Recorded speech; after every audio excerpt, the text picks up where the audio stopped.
All right, it says we're live, so we must be a little glitchy tonight. So if we pop out, then you'll have to pardon me while I reset things. But anyway, this is Rusty here, and I'm here to host you for your Monday night Stunt Hangar Hangout show. And we're here to talk about aeromodeling from Stunthangar.com forums. And if you want to come in with your camera and microphone, then you must be logged in as a member to Stunt Hangar Control Line forums, and you can go to the At the Bench thread, which is on the main forum page, and from there you can scroll down below where the open forums are, which is where everybody's used to starting out.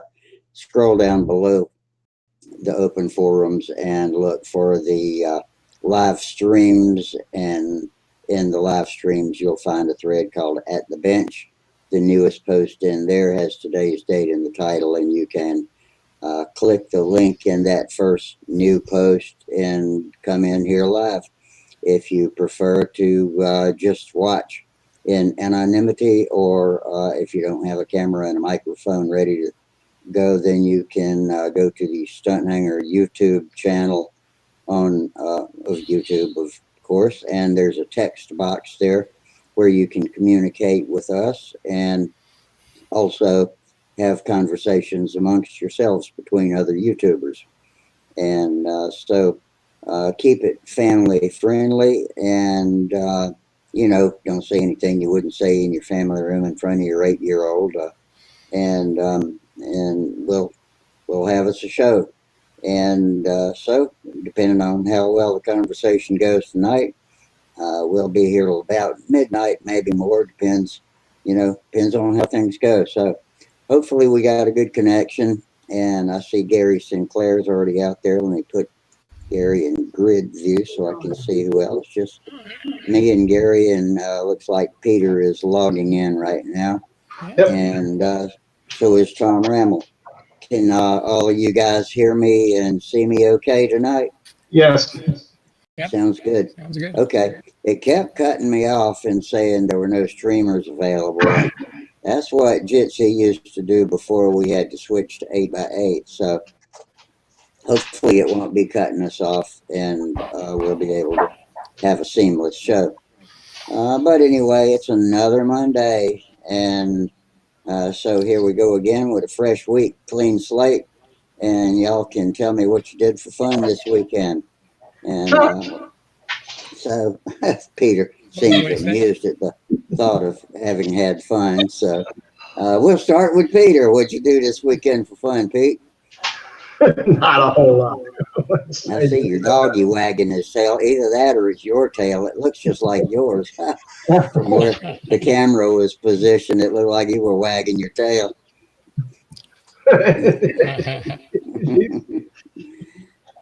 I've got the follow me setting turned on, which I can do with Jitsi. If we have to switch over to 8x8, then I can't do that. But that way, whenever one of y'all is showing something that I want the whole crowd to see, and also to be recorded in large screen format on YouTube, I can automatically click over and make sure that it's big for everybody, a big picture for everybody. And if I forget and get stuck on somebody and leave them big, y'all let me know, and I'll set it back to grid view. But sometimes I kind of fall asleep at the wheel, and we'll do that. 4, 6, 7. We got 7 of us in here already. So as the crowd develops, as y'all know, my audio and video quality falls off. As the host, I cannot communicate very well. So hopefully, until that happens, I'll be able to participate in your stories and tales of fun. And if I have to back out and just watch, I'll do that. But y'all, we got Charles in here now. Hey, Charles. Hey, everybody. Hope everything's good in SoCal. Yeah, it's pretty good. I don't watch the news, so I really don't know what's going on, really. But, I watched way too much news, and it made me feel ill today. And so I'm off the news, and we'll call this the no news is good news zone. This is where people can come to get a respite from all of the stupid stuff that we're doing to ourselves out there in this great land of ours. So I probably said too much already. So anyway, y'all. Oh, and hey, Eddie pops in. Y'all popping in faster than I can introduce you. John Miller's here. Tom Remmel. Everybody is introduced properly. So um, have at it. What's going on, guys? All right. So, the other evening we were talking about motors and people were recommending Enya. I didn't find any on eBay, but I found a brand new OS Max 35 I ordered. Oh, I Very love nice. those. They're not as powerful probably as Enya's, but they sure are sweet runners, especially if you favor the old fashioned 4-2 brake with your engine as you climb and dive the engine, strokes in and strokes out to maintain the speed, kind of like a modern day speed controller will do. Uh, Probably doesn't work quite as well, but for us guys that are stuck in the old days, it's a wonderful engine. So Isn't did you pull the trigger and buy one? I did, yeah. It's supposed to be new in the box. So Wow. is that an Uh, old 35S? Yep. Max S35, yeah. You can The say only it thing you got to different. watch out for that is watch that rod. The rods tend to have a problem on the big end, on the bottom end. They'll They say wobble that on the it. rod is the Yeah, weak because spot they're in not that engine. pushed. That's right. They're not pushed. Uh, if you're smart, before you run it, I shouldn't say smart, but you would be wise to send it out to Randy Smith and see if he can put a bush um, rod in there for you. Yep. It'll make it last a lot longer. uh-huh. And it's a very good stunt motor. Oh yeah. Probably one of the better ones in that size. Yeah. If you like Fox, you'll love this because this is everything a Fox wants to be. A Fox Stunt 35. I think that's my opinion. I had one somebody gave me when I first started. When you're a beginner, people unload all of their parts box engines and stuff on you. And I I had wish. one on the shelf for the longest time and finally put it on my shoestring and just fell madly in love with it. It's such a great engine. And power wise, I guess it's probably more powerful than a Fox 35. Um, it's probably not as powerful as an FP or an LA. No. No, It's no big deal. It's right in the wheelhouse of any plane that requires between 25, 35, and 40 sized. I dare say 45 sized engines. And that so yeah, I hope you have good reports on that one. that I'm spirit of interested to Saginaw, see how she flies. that spirit of Saginaw that Pete that is building is a perfect candidate for that OS 35S.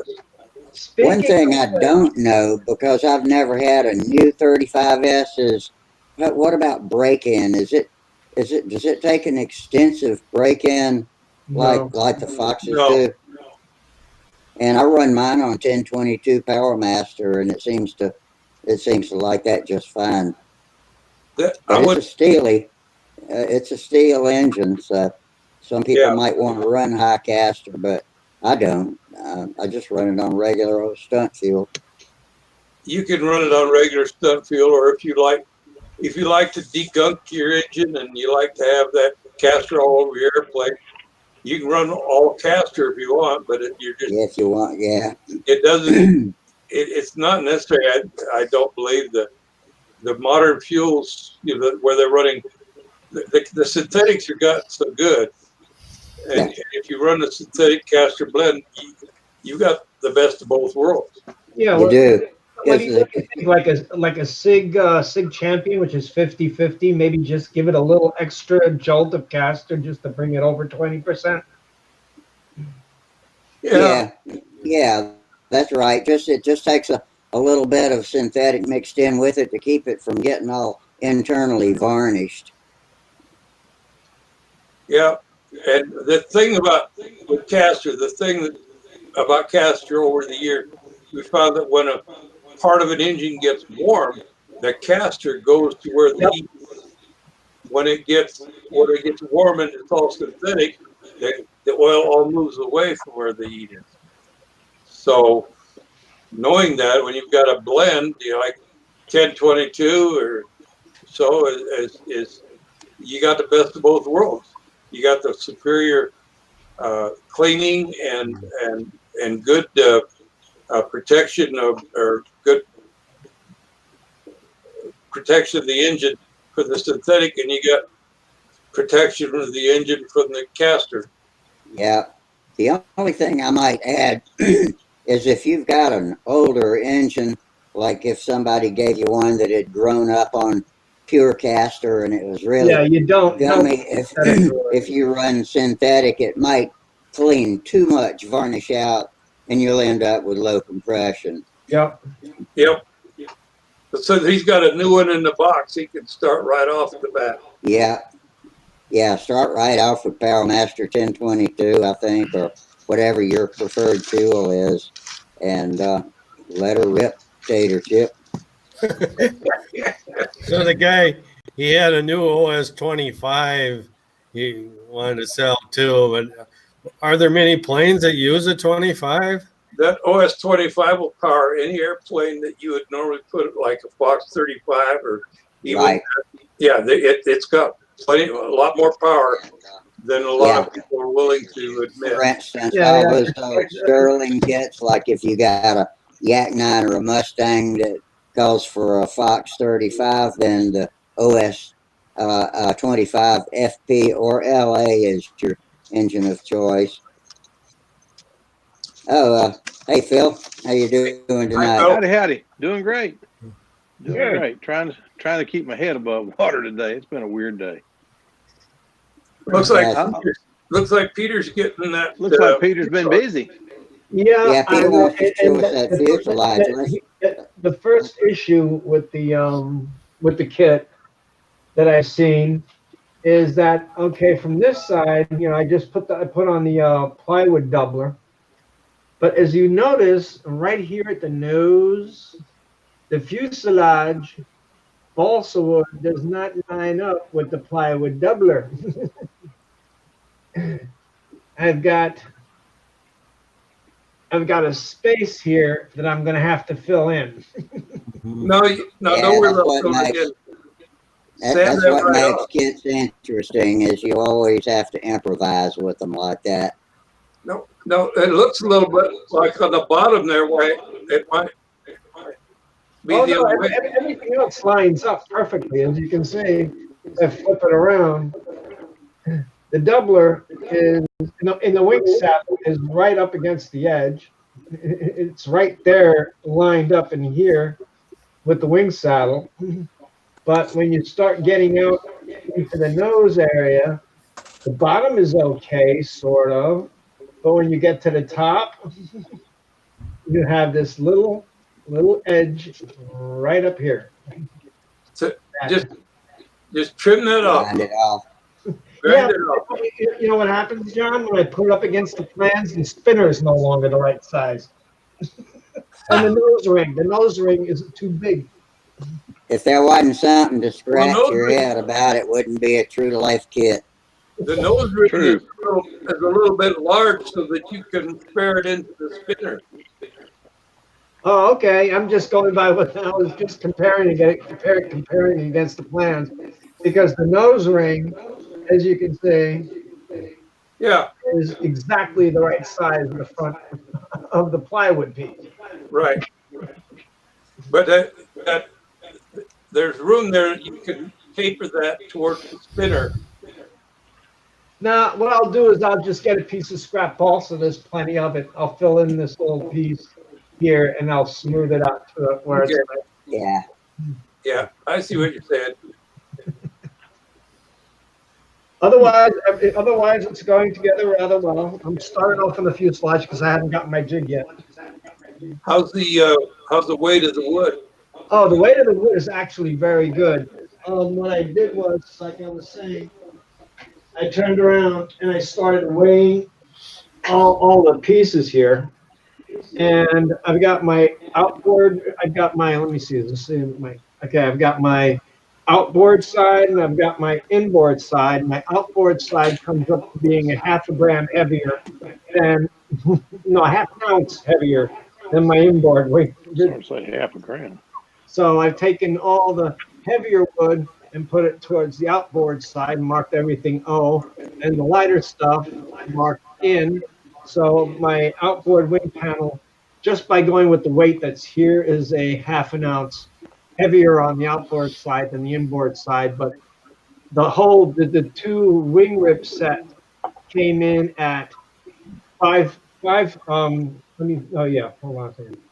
5.5, no, 5.55 ounces versus 0.5. Okay. 0.60 ounces. So this is 0.6 of an ounce. This is 5.5 of an ounce. Yeah. So the total rib package is just a little over an ounce then. Correct. That's not bad. It's No. not bad. It's much No, richer. No, and what you're doing makes sense too. A lot of times, I don't always, but a lot of times, yeah, I do weigh out the wood and try to put the heavier wood on the outboard side so I can cut down on tip weight. It's free. It's basically not what free weight savings, but it's free reallocate. It's free. It doesn't cost you anything. You don't have to go out and buy wood or anything. You just put all the heavier Right. stuff on the outboard side where you got to put weight anyway. Yep. Besides, if you accidentally got all of the heavy ones on the inboard side, you'd have to put more weight out there. Yep. Let me see. The flap. Each one of the flaps were. Each one of the flaps came out identical. They were both. Well, one was a little bit lighter because it's a shorter flap, but I believe that each flap, which is solid 1/4 inch ball, so came in at under half an ounce each. So yeah, the wood's pretty good actually. I have no complaints about the quality. Is the whole outboard wing shorter than the inboard wing? Yes. I don't How know if they much still shorter do is it? that or not. It's less than an inch, isn't it? Hold on, I just want to check here something. I was wondering if they ever did that. So Yeah, that for a while was a favorite trick of modelers. I don't know if they still do it with it so much or not. So it's about an inch of the feeder. Yeah. It's about an inch. These are the flaps. So you have the inboard versus the outboard, and this is about 1 inch difference. Yeah, in the old days, we used to have like 3 inches shorter than the inboard, and we didn't know it until somebody did the math and they found out, wait a minute, you only need 3/4 of an inch, to get them so they're both developing the same amount of lift. Now, the other thing is what I've noticed on the plans and in the construction, and if I can find that piece. Yeah. What I noticed is that the construction calls out for the flap horn to be buried under one of these pieces, and the plans call out for me to hollow it out back over here, so I have enough room for the flap horn and the push rod. Now on the plans, it shows that the flap horn comes there's only like it shows only like a 32nd of an inch between this top edge and where the end of the flap horn sits. That I can't. That is way too close. I'm going to have to trim that flap horn down somewhat because a 32nd of an inch along this edge to attach to the fuselage is like really not enough material. Well, you're going to round that edge. Yeah, but the thing is, the flap horn, imagine if the flap horn is like sticking up. Oh, of course I can't mark this because it doesn't mark on. Oh, let's do it this way.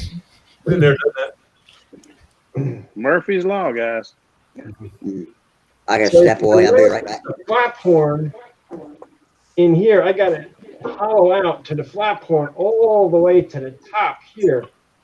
I'm almost breaking through the top of this piece. Oh, I see what you're saying. Yeah. And on your plan, it's like a 32nd of an inch, a 32nd of an inch material left at the top. So I'm gonna have to do something about that. Is the flap assembly, the flap horn and the is it already bent? On the 90s on the end, That's what I'm looking for right now. or can you My hardware. actually move that to the outside of that?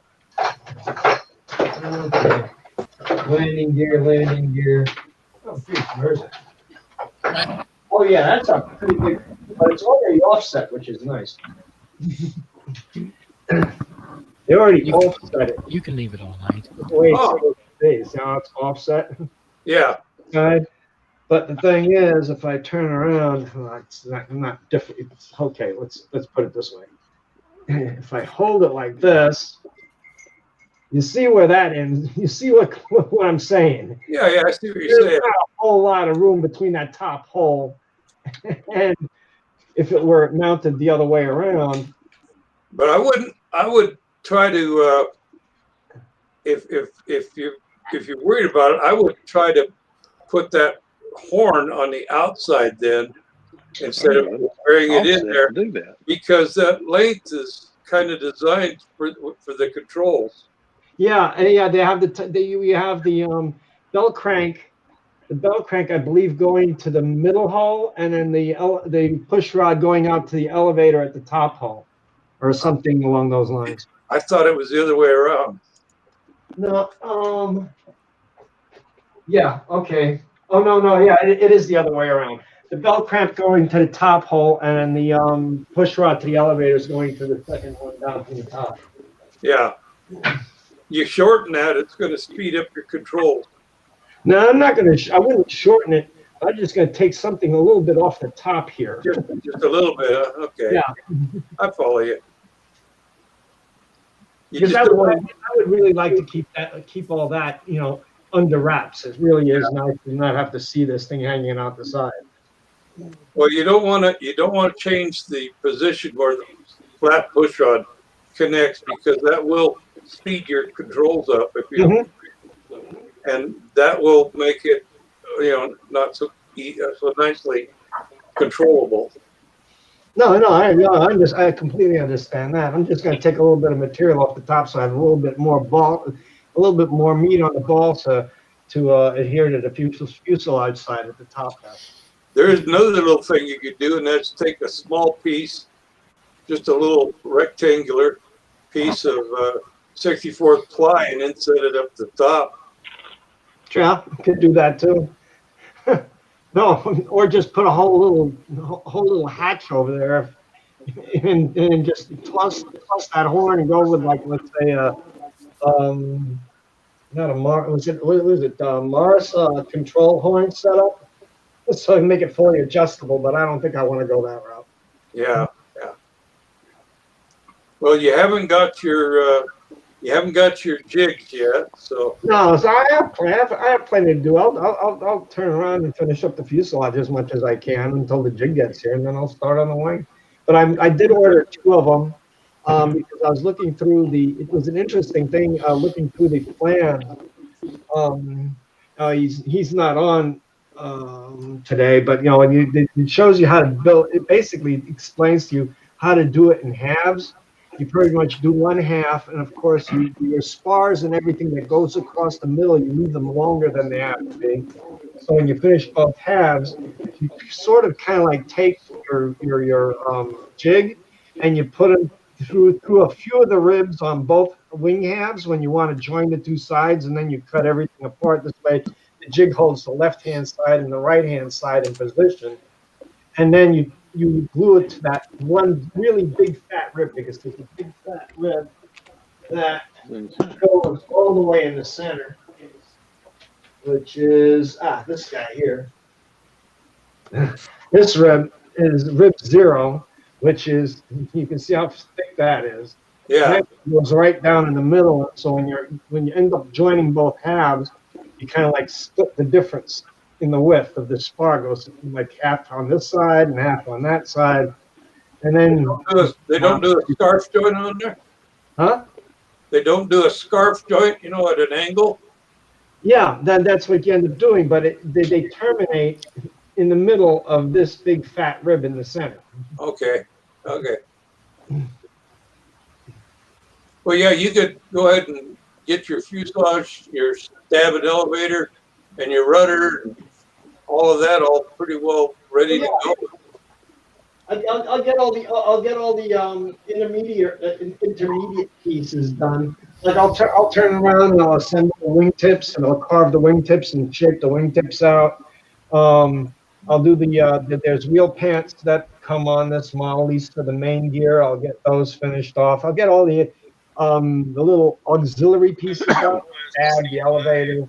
I'll shape the flaps because the flaps are tapered from front to back, which I don't know how I'm going to quite pull that off right now, because the flaps are designed on the plans. They come out, and they're just stock flat, but the plans call for these to be tapered from the leading edge of the flap to the trailing edge. And normally what I did was the last when I was putting together the Pathfinder back there, I had a glass tabletop, and I would glue would block the glass tabletop, and I would put like a 1/8 inch music wire at the trailing edge and like a 3/16 on the leading edge, and I would just sit there and just with a sander just sand until I hit the music wire, and then flip it over and sand until I hit the music wire, and I got a nice tapered flap. But I don't have that building surface anymore. So I'm just trying to figure out how I'm going to taper this. What I've always done, Peter, is I've used rods. I've got, in that case, it'd be a 1/4 inch rod, and then it'd be what, 3/16, and then a 1/8. Yeah. All right? And that gives you. I don't have anything to attach the rods to anymore. I just hold the rods in my hand. Oh, gee. On a flat table. Damn. And pinch them up. Wait a minute, did you grow like 3 arms or something? I just pinch them up to the front and the leading edge and trailing edge of the flap. But, when you got them there, you control them, you just sand away. Yeah. I can't imagine doing that, just holding them in place. I'll give it a shot, though. I mean, I've got no other choice. I've done it for 20 years. You're just going to sand 5 or 6 inches at a time anyway. Right. The other bad thing about I moved, and I used to have before I moved, I had a bunch of aluminum T-bar sanders. They were about 36 inches or 40 inches long, and I had sandpaper that was like self-stick, and you stick it onto the T-bar sander. Yeah. I can't find a single one of them. I had like 3 of those things. We moved, and I can't find a single one. And I don't know if Great Plains is still around where you can get a good sanding bar from them anymore. Does anybody know?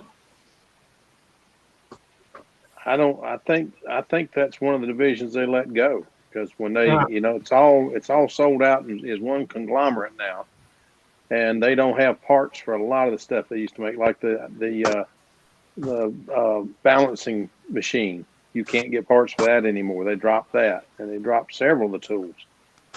It's ridiculous, the stuff they've dropped. Yeah, they had a sanding bar that had. He's got. I got some here that's fiberglass. Fiberglass ones, yeah. I had mine were aluminum. Yeah, I've got T-bars. Where'd you get them? eBay. eBay. Okay. Auto body tools, guys. Yeah, I got a 30. Okay.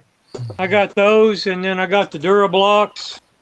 These are 1 1/8", I think, or something like that. And then I got the 2 3/8 or whatever the width of the sandpaper is.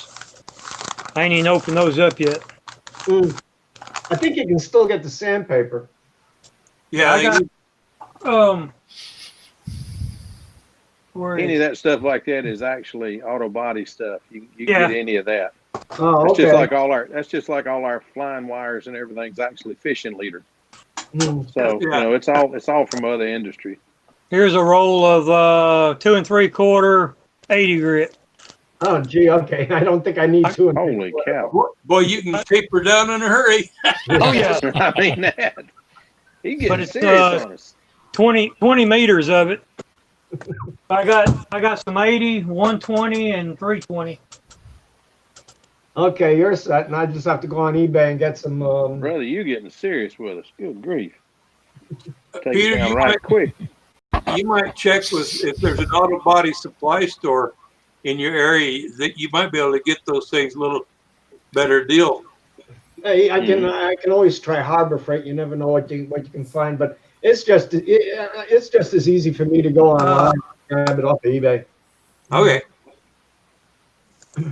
So yeah, but that kind of ticks me off because those were nice aluminum sanding tees, and I know they're somewhere in the house. I wouldn't have thrown them away. I just can't find them. Yeah, I like the one that had kind of the rounded instead of I have some that had the vertical. Yeah. Yeah, there you go. Turn that on the end so you see. Show the end of that. Show the end of Yep. it, Charles. That's the one That's I it. like. That's it. Exactly. I keep going to the RC sales, and if anytime I see that stuff, I pick it up. Right. Yeah. Absolutely. Well, I live out in the desert, you know, and there's I'm the only flyer that I know of around here. Yeah, that could be tough. One thing about it, though, John, you don't have any problem keeping your wood dry and light. That's true. That's true. Except when we get the monsoon comes through, you know, it doesn't rain here, but it gets really humid. Oh, yeah. I heard it That's was like- a dry heat. Yeah. It's dry heat, you know. Phoenix was a dry heat, too, until you get out there, and then all the people start bringing their flowers from Florida and where they used to live, and then they have to start irrigating to keep all their grass green and everything. And that area is not used to having humidity, but it's got it now. Oh yeah. Where did I get this from? I'm just trying to decide whether I should keep this for the Magnum or I can always get another one and put it into the That's a Magnum. Tom Morris. Yeah. That's one of the late That- model that- Tom that- Morris. That's really nice. That's a nice- That's a real good one. Thing is, pay attention on the plans there. I believe I've got the place marked for from the pivot to the Yep. next end, the distance there for the Yep. push rod. You don't want to go all the way out of that tall Morse one because now it'll speed your controls up again. You No. wanna- The nice thing about this is that the hole is not drilled. You can see Right. there.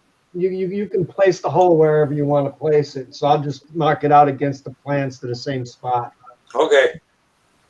I should know. You've been building them long enough, Pete. So I just don't know whether I want to put it in this one or save it for the Magnum and just get another one for this one. I probably may just use the bell crank that came with it. that's a Brodak bell crank, isn't it? Yeah. I've used those in all kinds of airplanes. They're very strong enough. They don't weigh much at all. Yeah, right there. Yeah. Huh. Yeah. That'll work just fine. Yeah, that'll work just fine. It's just like what Tom makes. Yeah. The nice ones like Tom makes, they're nice. I'd definitely go for that, you know, in a pipe airplane or a bigger, you know, 60 size airplane. But for 35, 40 size airplanes, you know, you can pick, you take your pick, you choose your pick. Yeah, you know what I did with the Pathfinder, I had a bell crank like this, but I turned around and I modified it. What I did was I took a piece of aluminum and I made another piece of aluminum that was the exact shape of the bar down here. Uh-huh. What I did was I put a couple of I made a couple of holes, and I attached the aluminum to this piece here, and of course I put in spacers so I could actually put eyelets, like the Tom Morris hookup where the lead outs come out. So I basically made this a double decker, and I put lead outs, the lead outs here on this way with lead out eyelets to attach the lead outs to. So I might do the same thing with this. Yeah, that would make a very superior belt carrier. I found Somewhere on Stunt Hangar, I do have an actual all the bits and pieces that I made up to do that for when I put the Pathfinder together. Hi, Tran. Hey, gentlemen. Hi, Tran. Hey, Tran, how are you? these T-bars I got were I got a 33 inch and a 12 inch, and they were both $22 for the two of them. They're pretty good. Good. We'll see how long they stay straight. Yeah. Those things are invaluable, I tell you, because I even have. right now this is what I'm dealing with. Right now that's what I have. Yeah. Well, I even had some of those aluminum ones like I liked that were only about 6 or so inches long. They were just perfect for getting down into fine work around cowls and stuff like that. Then I got a pair of these things. I don't know what I'm going to do with those. I got some of these too. Duro blocks. Yeah. Huh. They're foam, dense foam. They're not good. I mean, they'll bend on you. So. Well, they have their uses. I can see where those would be useful. But they come in like several different sizes. Here they are. They even have a round one. Turbot. What's that, Tom? They even have a round one. Oh, do they? Yeah. There's a Cool. there's a round one. You got real thin blocks. Big thick one. But That's the one I use the most, that thick one. it even comes with a bar of soap. I don't know why. Maybe that's Just for the body shop guys to get all the stuff off of them. They're giving you a hint. That bar of soap ain't big enough for me. Yeah. Hey, Bill, I saw your famous loop in a video. Oh yeah. So I was just thinking after that about the recommendation to build a twister, but I think you'll be better served with something smaller like a ring rat. How about a Skyray? A small Skyray, yes. And put that electric motor on it or something like that, and you're gonna be set. I think you're gonna learn how to do loops, fly inverted, outside loops and stuff like that. And especially on the field that you have with the tall grass on it, Yeah. perfect. Yeah. Perfect. Especially if the wind blows in that direction. So You know, with the little electrics I have, I mean, I can really tell, if you pull it too hard, how it slows it down and kind of stalls. And I was thinking about, like when you're doing square maneuvers and that, oh, you must need a lot of power to power through that. Well, you do have to maintain speed, or that last square corner on a square loop is kind of nasty. Yeah. I think the hourglass is one of the highest horsepower maneuvers of all. Yeah. yeah, well, what I would say, if you copy something like the ring rat or something like that, make the wing thinner.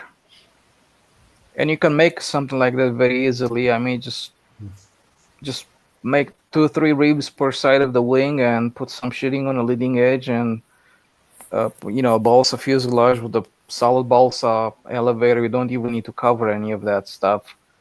other than the wing, right? So, and just go fly it, you know, man. So I think you're gonna be set. A little bit of airfoil goes a long way. So yeah, I don't think you're ready for a twister. I think it's kind of big and stuff like that. But I think a ring rat over the tall grass, I mean, you can learn a lot from it. Yeah. Yeah, there's a tough In the little next plane. round. You saw Bill? Did you see the ring rats?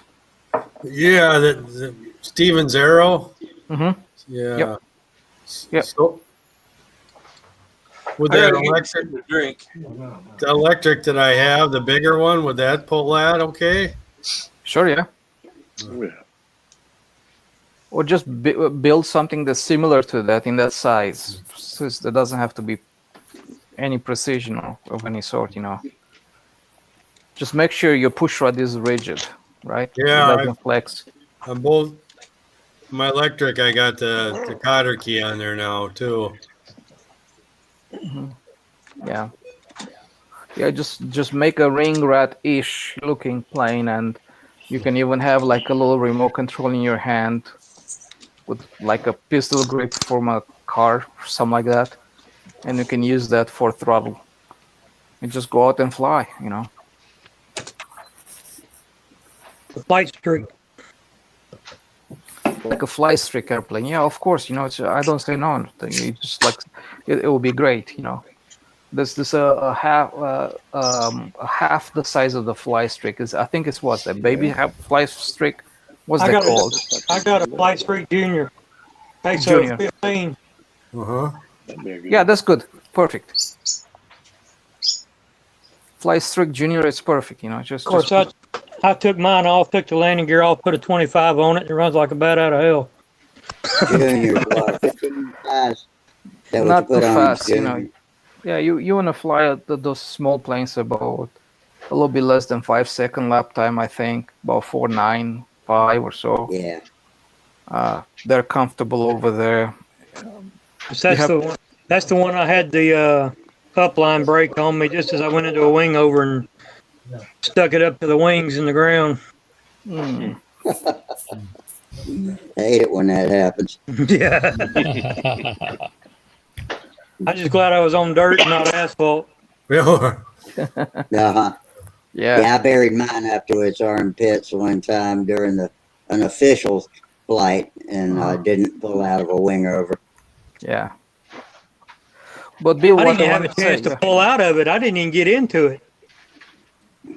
I was still 5 feet off the ground when it snapped.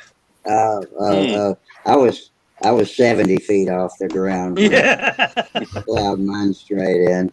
So it was probably doing 125 when it hit the ground. At least you had the consolation it was on dirt. It was, yeah, it was muddy up there at the top field in Huntersville. Yeah, I did it on the bottom field.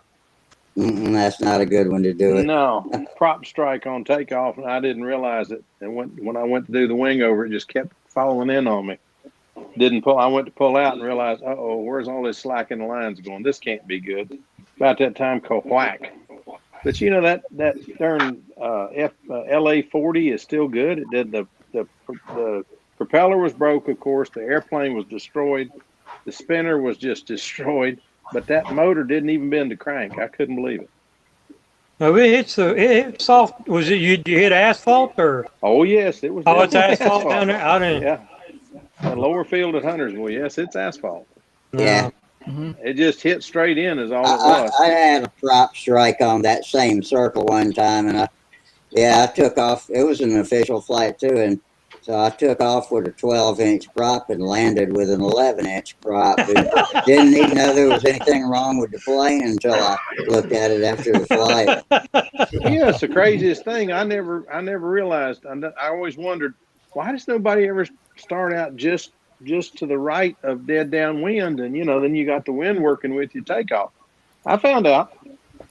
It cost me a nobler, but I found out. That's all right. I won't make that mistake again.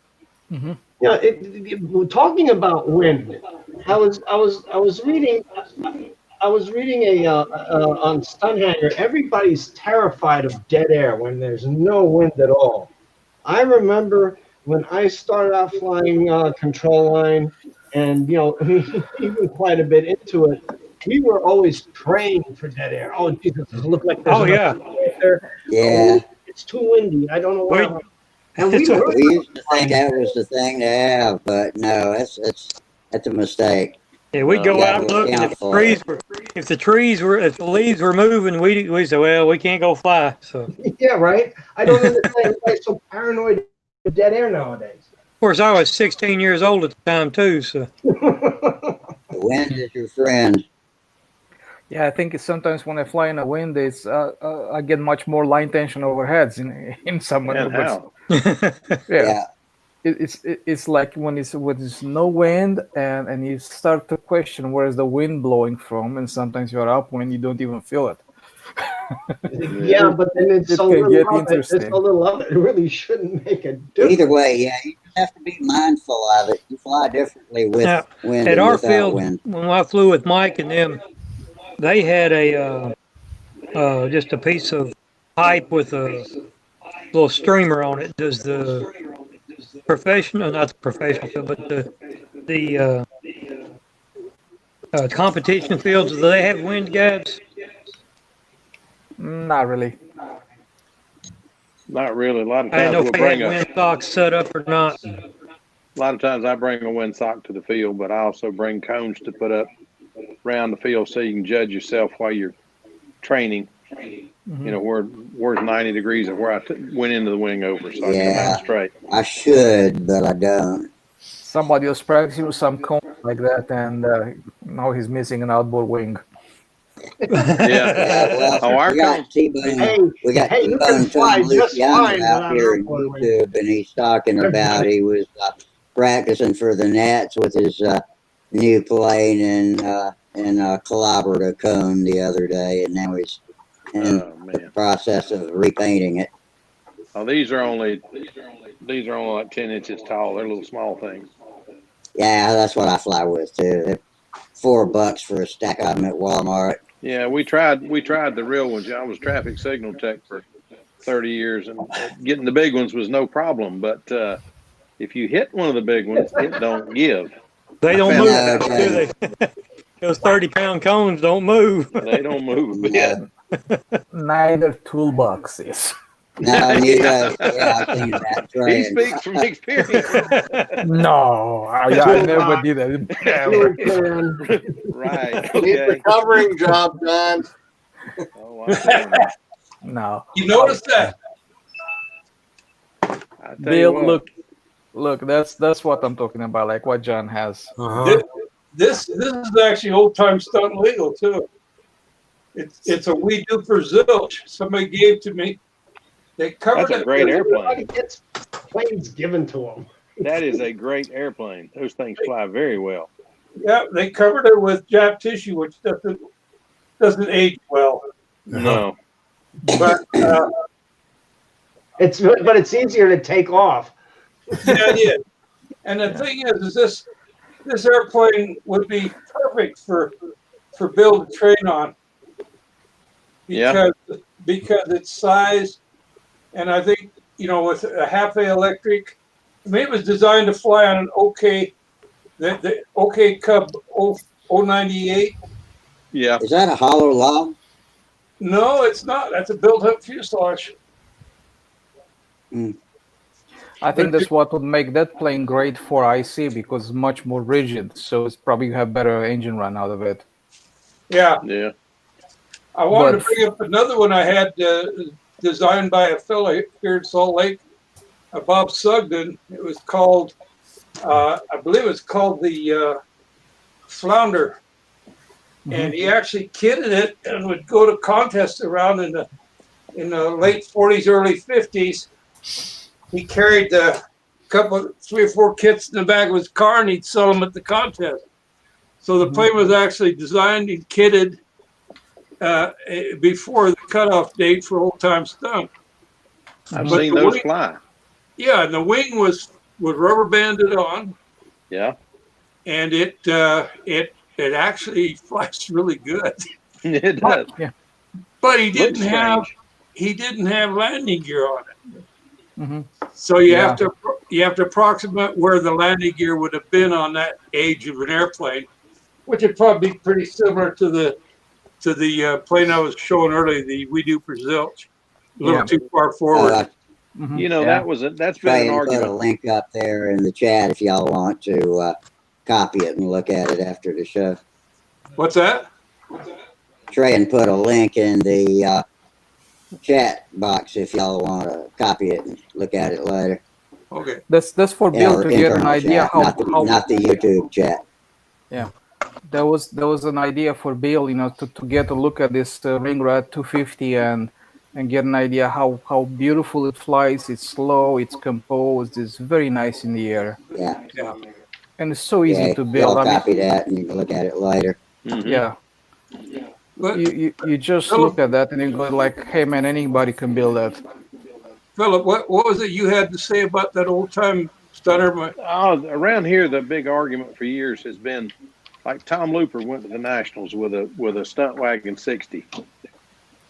He won the Nationals, and there was a big argument about the landing gear, where it's mounted.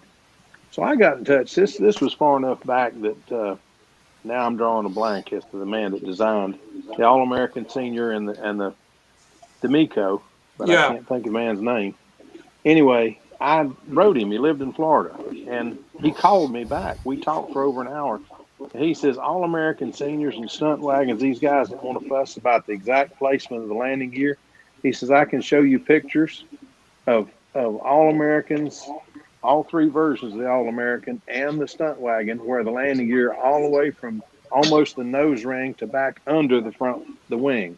So he said all these pictures are pre-1950. So he says there's no rhyme or reason to it. It's just where we put it on the plans. He said if they want to get technical about it, the Stunt Wagon was designed with a drop-off gear. That's right. So anyway, there's a lot of argument goes along with placement in old time, but really it's not that big a deal.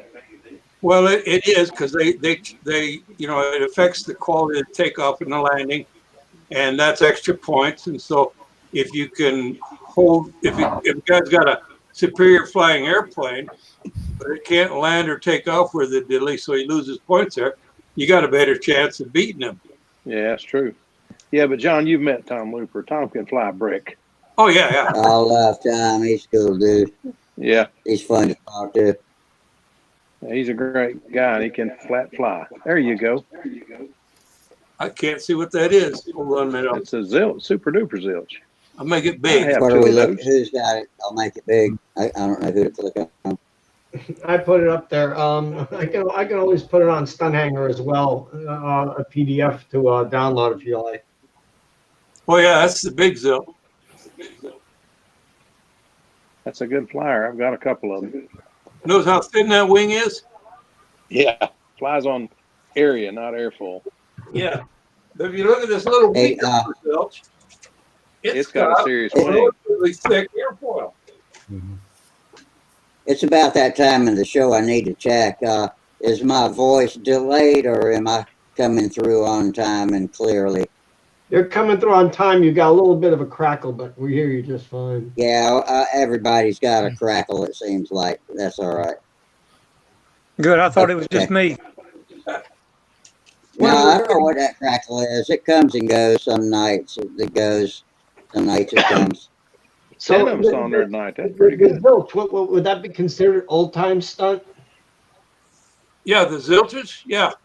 Okay, what I'll do is I'll put the plan up there on PDF under the old-time stunt on Stunthangar, so anybody wants it, they can grab it. There's one of the zilches, the zilch expendable, is not old-time stunt legal.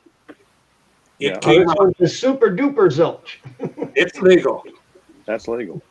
But the zilch expendable came out too late. But the interesting thing, if you ever get a chance to look at like the We Duper zilch and all the other zilches, the We Duper zilch, it's got an airfoil that's thick like the zilch expendable. And it flies really good. Now, does they fly a different pattern? Yes, they do. It's a much simpler pattern. Until you That's me. I'm a simple pattern. There you go. A lot of guys As a try matter to of fact, I don't even have a pattern. I just get out and fly. If I feel like doing 8 loops in a row, that's what I do. That's it. a Yates madman is what you are.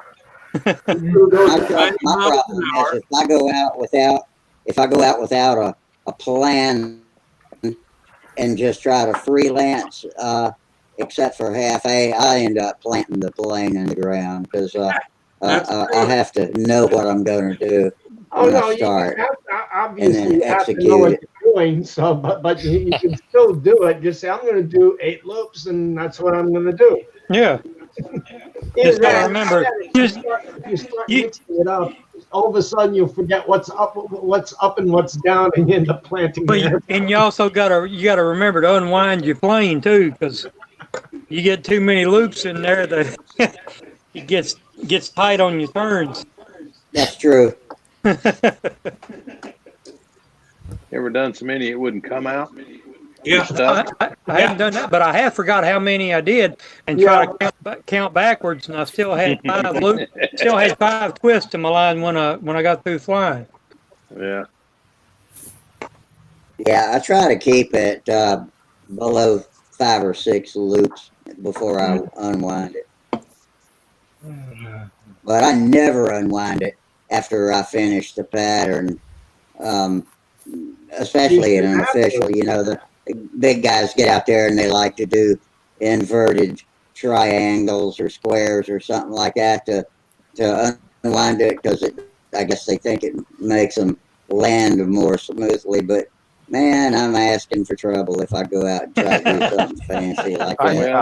I would never do something like that, like outside triangles at the end of the pattern. I would. Yeah.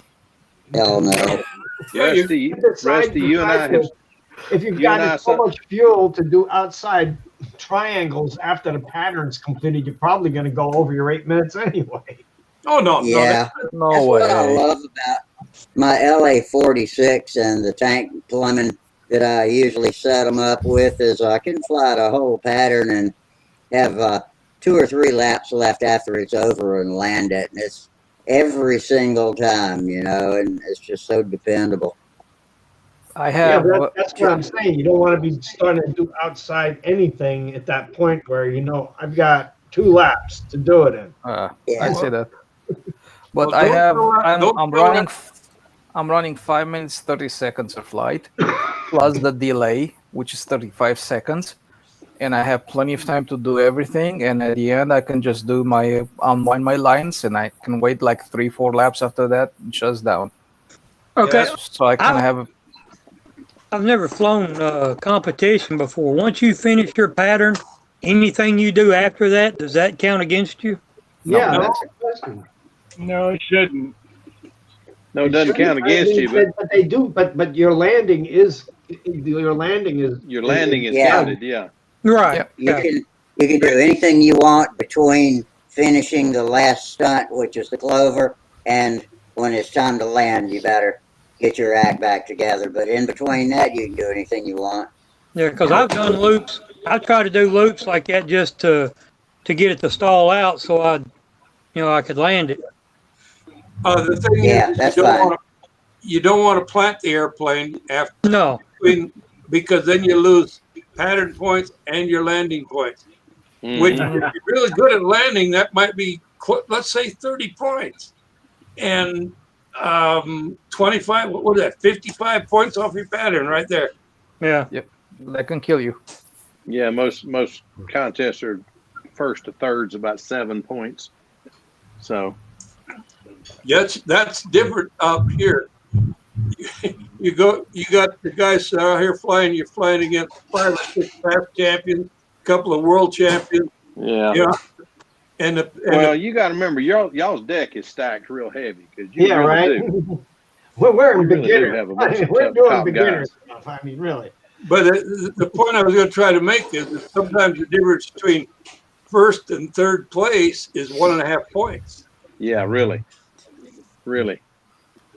And Rusty and I have seen a top guy come to Huntersville and was flying and was trying to clear his lines at the end of the pattern. and it quit at the wrong time, and he stuck a beautiful airplane up Oh, on the top field, if you remember, Rusty. Old time stunt. Not going to say who it is because it could be embarrassing to him, but oh boy, that made me sick. I've landed several upside down. as have we all. Yeah, really. Yeah, I do it intentionally, deliberately. Yeah, right. I've done that And too. if it quits under power, if it quits inverted, I just land it inverted. Charles, Not gonna mess around. Yeah. you might get away with that if you had landing gear on the top and the bottom. So you Yeah. You can call it a landing, huh? I've seen a plane like that. It was a biplane, had wheels on both wings. flew Yeah, on I saw that too. the circuit, didn't he? I saw him at Oshkosh. He'd land that thing upside down and take off, bring it around and land it right side up. Yeah. Speaking of old time, I remember one of the times I was in the museum and this guy was talking about that Madman Yates. Yeah. Yeah. He was a pretty crazy flyer.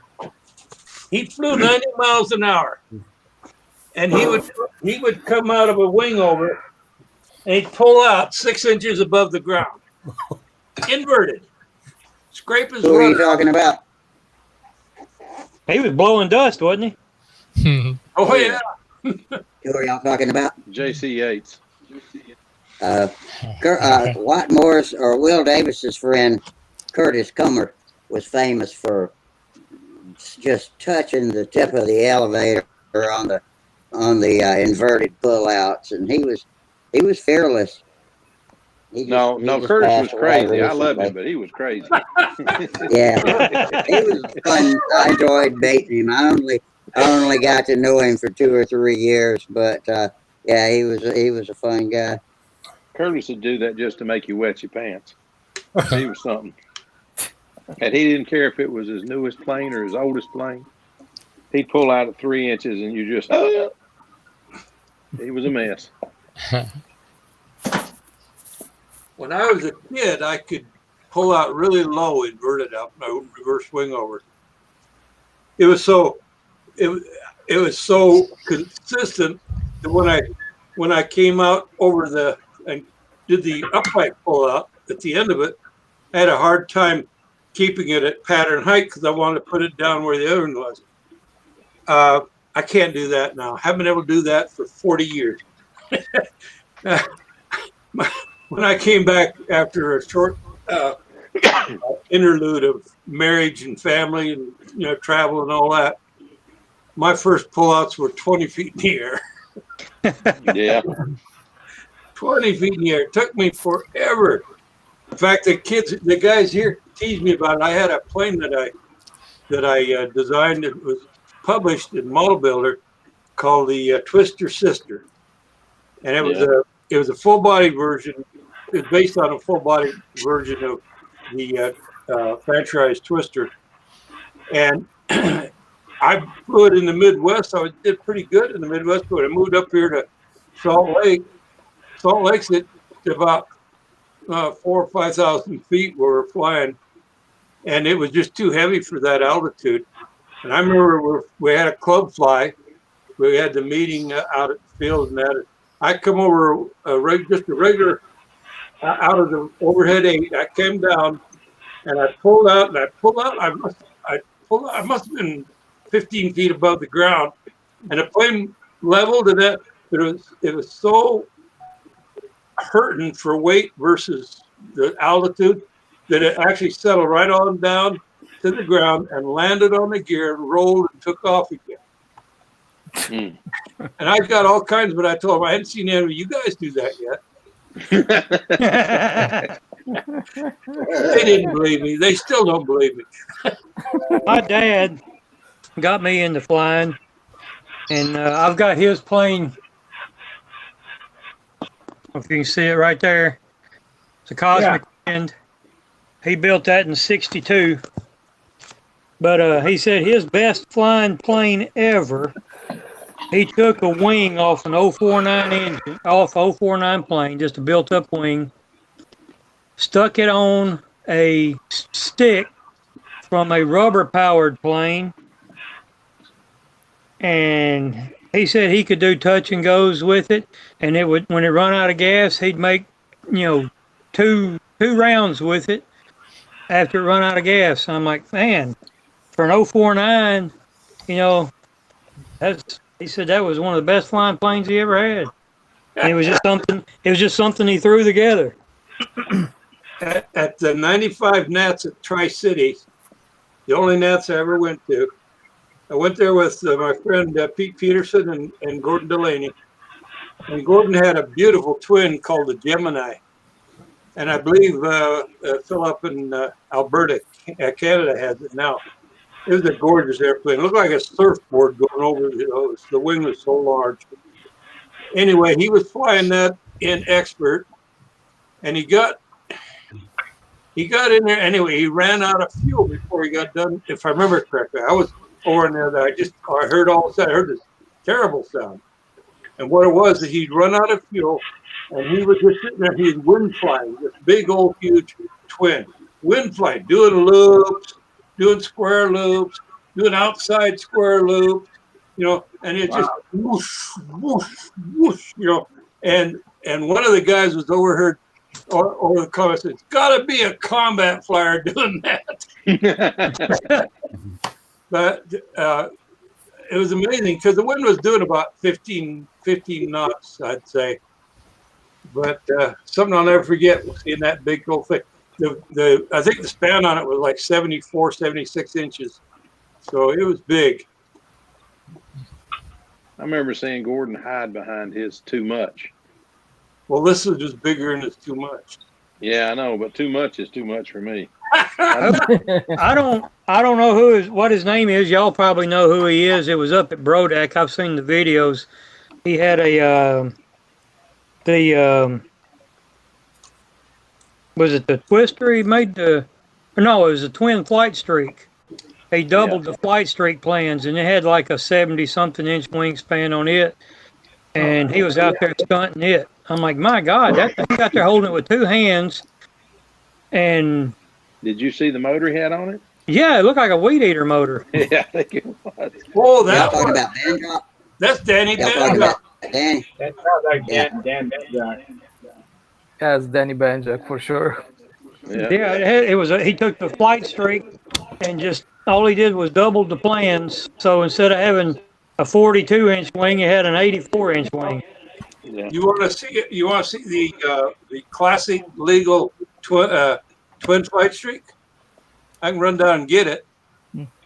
Twin flight streak? Yeah, twin engine, twin flight streak. I've never seen one.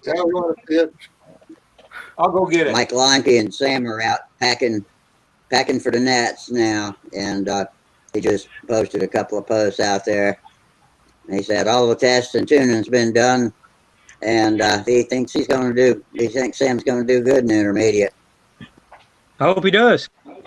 Yeah, and it said they're headed to Anniston, Alabama tomorrow to pick up an SV11 that he had Tom Morris build for him, and it'll be in Rob also, but he'll put the finish on it, and PA 65 powered. So, and Tom, he says he saw the damage from hitting the cone. He said he can't believe you and Bob made that repair. It looks awesome. He got both jets ready to go. Got to make fuel for it this week. Yeah, he's got a lot to pack. I'm eating my first pot of boiled peanuts. I finally got down to the store and bought some big old Valencia peanuts and boiled them yesterday. I'm snacking on them now. I got all my blueprints in today that I ordered on CDs. Good gracious. Where'd you order them from? They actually came from somebody out of Canada. But I got 15 of them. I don't know if I'll ever build them all, but I got them. Really? They fly control line in Canada? Apparently so. Yeah. Or are you going to catch it for that one? Yeah. Oh me. You guys were talking talk about about it anyway. you guys were talking about Benjack flying that big fly streak. He's not. He can't even stay straight up like this. I mean, he was like that back. Oh like, yeah, he's close like to at a 45 45 degrees. For his dear life over there. Oh, I'm gonna holy smoke. Yeah, I hope you don't I've slip. seen him fly on. Yeah. I've seen him fly on his heels more than once. Yeah, I said I hope you have some cleats over there. There's something that's gonna ground you. Right. And I even do when good he fly. I he do was good going fly with one hand, much less two. as he was going up in like 8, I mean, you could feel like it's just really just almost taking him up in the air kind of thing. Good grief. Uh, Somebody had a I'd like- ringmaster. I'd like Somebody to get a had- gauge on that to see what kind of force it's pulling. Yeah. Somebody had a ringmaster at Huntersville year before last, I think it was. Sparky walked over to it, looked at it, and said, "My God, what did they cover it with? A sheet?"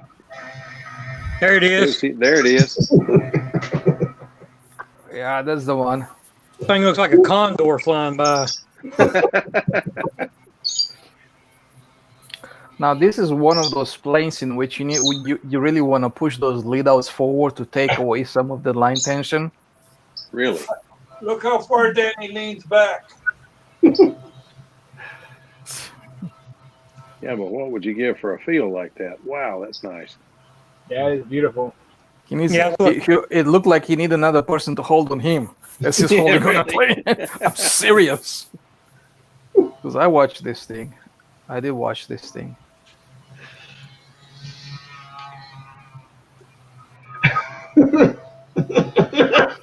Look at it. Look at how Good far back grief. this. Yeah, once he gets going, though, he really leans back. Good gracious.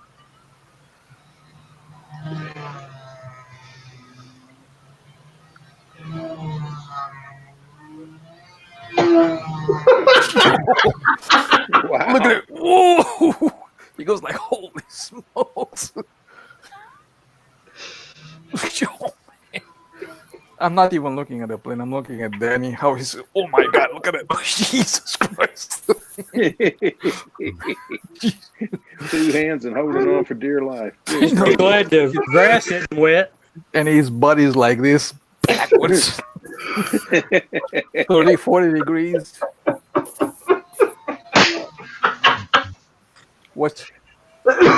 Watching the, oh my God, holy moly. You seen him fly that Dynajet stunner at night? Now that's a trip to see. I've seen it, yeah.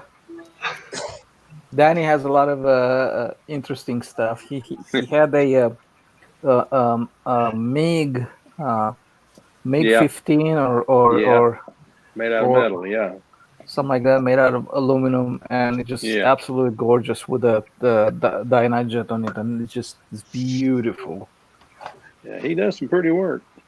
I don't know how he does that aluminum work over there with the riveted and stuff like that, because I'm looking at it. I was like, that's one of the few things that I looked at and I said, I cannot do this.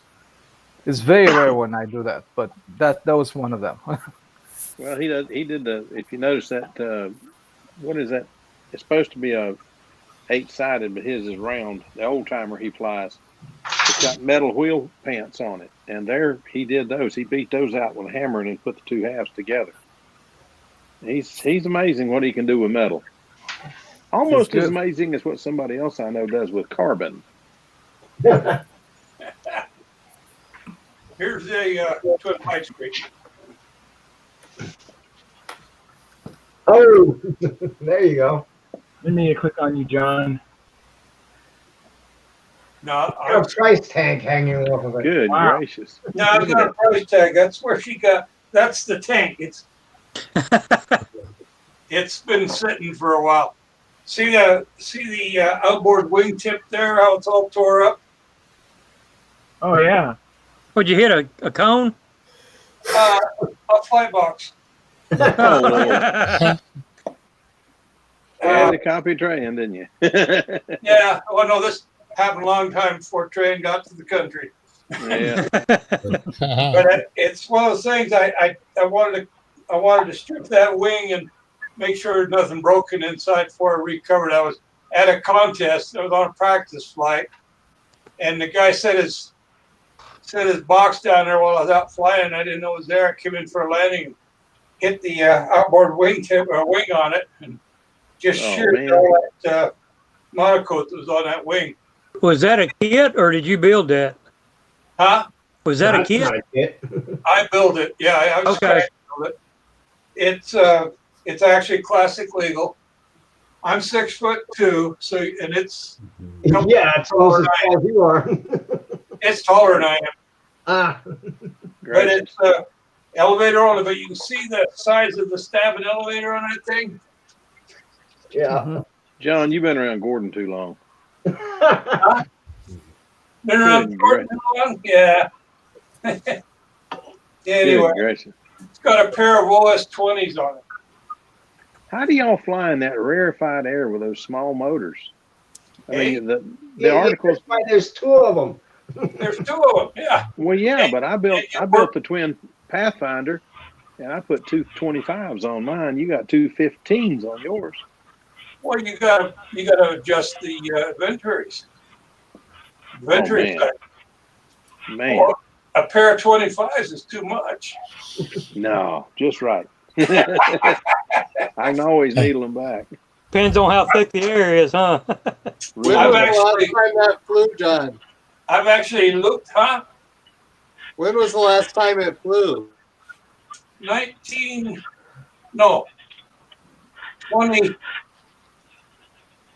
I think 2003, 2004, somewhere there.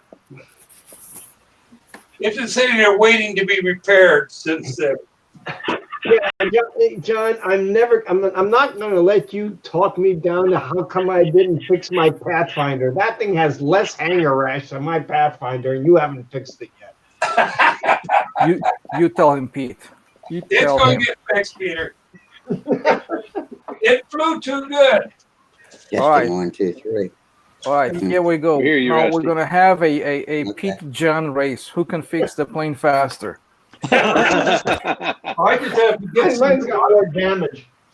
I just need to put some new monocoat on the outboard wing.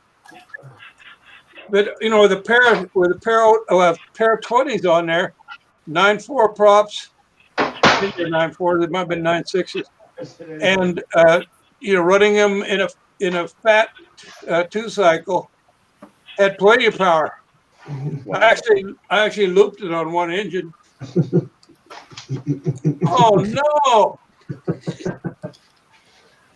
Yeah, that's all separated right there. The leading edge, everything is just gone. That retractable landing gear? No, it would be. And What a shame. And of course, we have a crack right up over here, and then this is all gone. It looks like a sail. It's like the same thing. Yeah. Over here. You may want to start over. Is that hanger rash, Pete? Is that hanger rash, Pete, or is just normal stuff? No, that's the result of moving it twice. Yeah. Yeah. Look, you know what, Pete? You can just fix the sheeting. Actually, it is really not that bad. Yeah. But, I wanted this airplane to be like, all straight and without flaws, and now it's got flaws in it. And it's like, Where's the rudder? huh? Where's the rudder? It's still in the box. I didn't attach it yet. Pete, you're in a perfect position right now. You know why? Because we all have our babies, right? And then as soon as they get the first scratch, then we can just go down on it and just start having some fun with them. It doesn't matter whether they are a plane, they are a new camera, they are a new iPhone, they are in a new car, whatever, So you're in a perfect position there. You can fly it like you stole it. Exactly.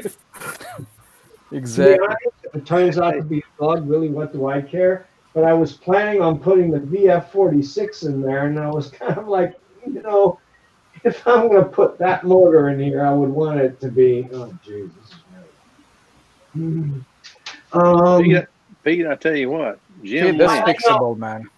Yeah, you know Jim what I'm Lynch. going to do? I'm going to fix it, and I'm going to put in an OS 45 FSR. I'll save the 46 VF for something else. Or just use the 46 VF on this one, and just like you planned. Nah, and I'll throw the 40. I have two 46. I have OS Max 45 FSRs. The side exhaust. I don't have to worry about I don't have to worry about a pipe tunnel or any of that nonsense. Yeah. And You know what? Yeah, you can fix that. Just put some. You don't even have to worry about too much about the spars. Just put a stick over there. Make sure you butt it nicely, and put a piece of carbon fiber on top of it, and that's gonna be your spar. But did you realize that I actually built out? I in a plastic bag in the box. I have a whole cockpit that I built out for this. I mean, with the seat, the control panel, the pilot, with the little knobs, and the whole. You know what? Nobody ever does anymore. Yeah. No, I think that would be a great flying plane. Well, I know mine was, or is. I looked at a plane at the Nationals a few years ago that belonged to Jim Lynch. And he said when I was taking it outside to paint it, I ripped the outboard wing off. Can you see where it was damaged? Jim will tell you I got a pretty critical eye. I can usually find the flaws. I couldn't find where he patched it. The man does some amazing work. Very few people in the world are as good builder as we are now. I can understand that, but I set out to build it, and it was like, okay, I'm gonna take my time. It's gonna be get on straight, and everything's gonna be perfect on it. And then when I move, I turn around, I move it, and I end up with a bunch of balsa wood pieces. Yeah. Guys, I have a question for you. Go ahead. I have a question for you. Do you guys know any place where you can go and buy paint in small quantities? And I need a 2K paint. It's not I mean, if it was a regular like Brodak Dope or something like that, I would know where to find what is acrylic paints. But I need 2K paint in small quantities. I'm talking about a couple of ounces, 2, 3, 4 ounces quantities, stuff like that. It's not going to be cheap though. That's why I'm looking at small quantities. Or if you is there a possibility to just get the clear coat and mix small batches and add pigment to it? That'd probably be the easiest. Yeah, I was wondering about that myself. I'd like to be able to do that. And if yes, what pigment will you use or something like that? Or, I know Bob Brookings used to paint cars for a living and stuff like that. I'm not sure if he does it anymore. I mean, it's probably retired and done with that stuff. Is there a certain color you want, or? There's Steve. Hey, Steve. Color you want? Try on. I was looking for some colors that I can put on my plane. I like the Petronas,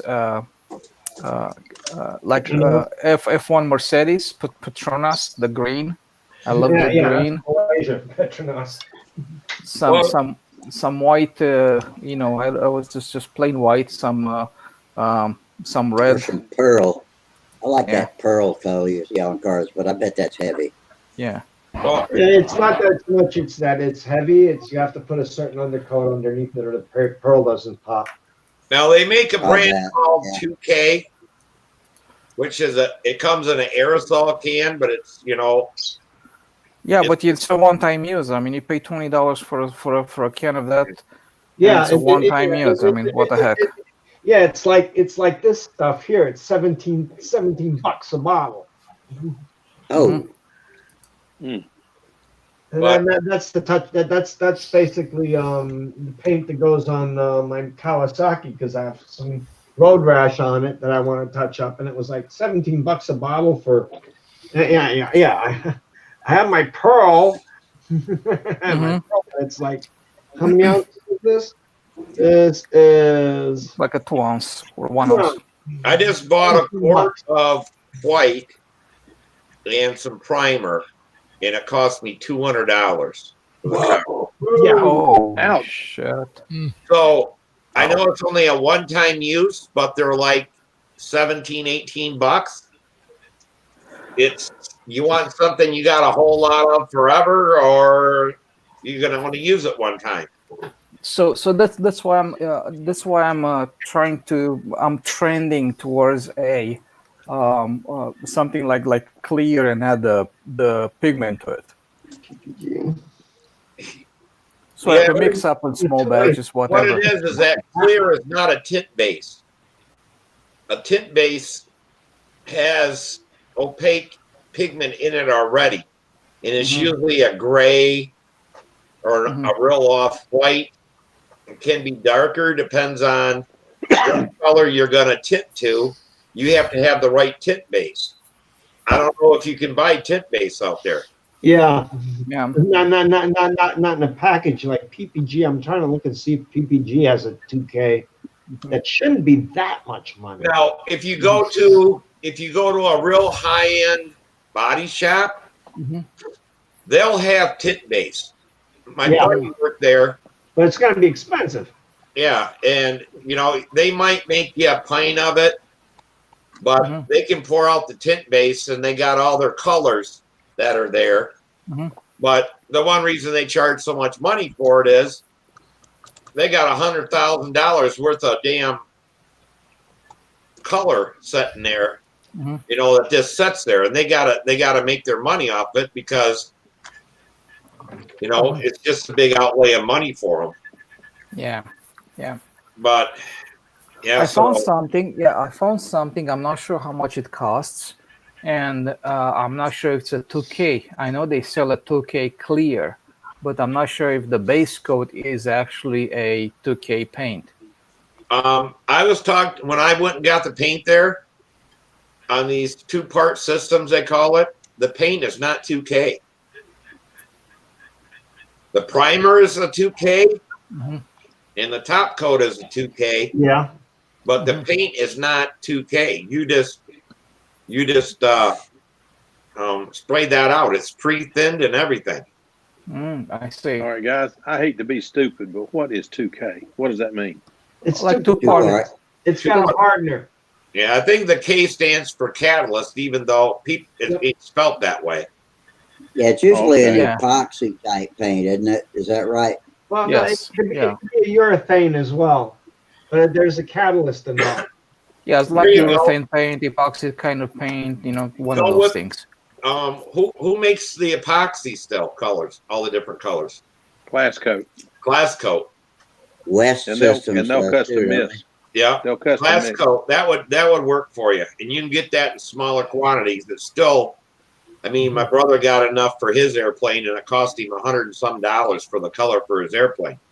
Try boat shops too. A lot of boat builders and repair shops will have that too. Yeah, try to find a good boat repair shop nowadays. Good luck. Oh yeah. I'm trying to get a Ranger re-clear coated, and man, tow it 3,000 miles and leave it 2 months, and they might get it right, and they might not. Yeah, it's a lot of fun. Yeah, so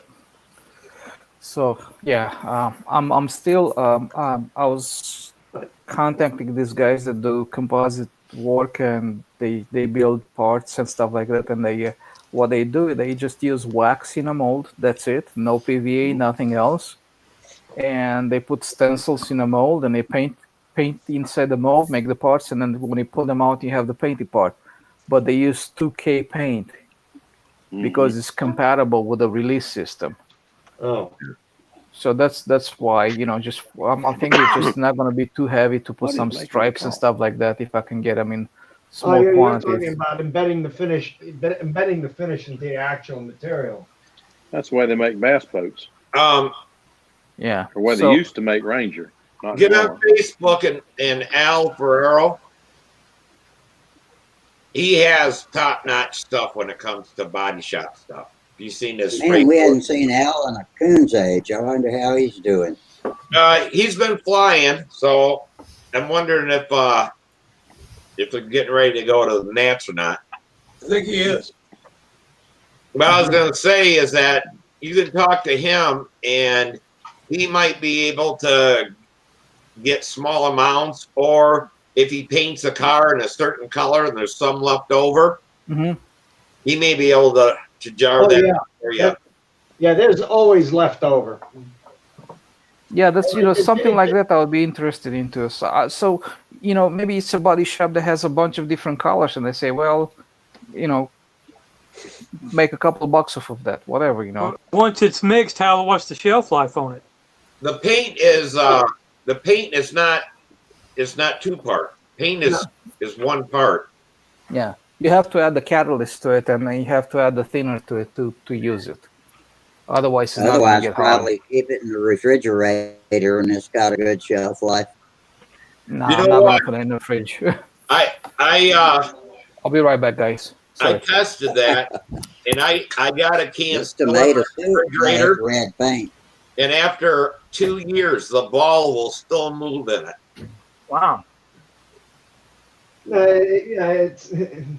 I'm thinking he's looking to apply it. He's looking to use it in a different application, where the color is actually a part of the the resin that sets. It's almost like gel coat, and the color is part of the gel coat. Yeah. Same principle. So yeah, Mike Lundy just posted that Al is not going to the Nats. Oh, he's but I don't know why you want to actually go to that extent. I mean, it's just as easy, like I said, to get automotive paint, PPG urethane. You can get it in urethane, or you can get it urethane 2K. This is what I was painting my motorcycle with. It was basically urethane 2K, and it was you mix the catalyst, you mix the color, and you just one coat, and it was done. But he wants to use it in a different application. What he's trying to do is get it all in the mold, put it in the mold stage. Right. Yeah. And when it's finished, there is no change in the Yep. texture. I know exactly what he's trying to do, and if it's whether it's something different. I mean, Yeah, it absolutely is something different. But the thing is that unless he's going into production, like he wants to produce these things to sell, I don't see the advantage of it really. You either you paint it or you don't paint it. But if you're going to start cranking these carbon fiber composite fuselage assemblies out, then I can see the point. But otherwise, but that's just me. That's why I'm asking for that. I know that they do make some of that stuff in spray cans, and Duplicolor may have what you want, and then you top coat it with a catalyzed top coat. I don't want to do it after. We've tried to do this finishing after the molding process, and it's not really optimum at all. Yeah, I know. What I'm saying is that Duplicolor give you little cans. But Duplicolor is not 2K paint. Some of the stuff they make, I bet you, can be top coated. They all can be. They all can be top coated. It's gotta be compatible with the epoxy matrix that they're doing the layup of the fiber of the yes carbon fiber. Yep, that's the idea, Steve. That's what I'm missing. That's why everybody that does this, they use 2K paint to paint in a mold, and then they lay up the part. And when they pull out the part is already pre-painted, and it just looks beautiful, nice finish and everything. Right, but what I'm saying is that I bet you Duplicolor will make regular 2K paint. Duplicolor has all kinds of different color paint, and I bet you they make stuff that you can buy in a can that will work. Two-part. Okay, I see what you're saying, but never heard of them doing something like that. Duplicolor has like a Rust-Oleum kind of a solvent-based paint. It's basically. They make lacquer, they make enamel, they make different stuff. You know, so they may have it.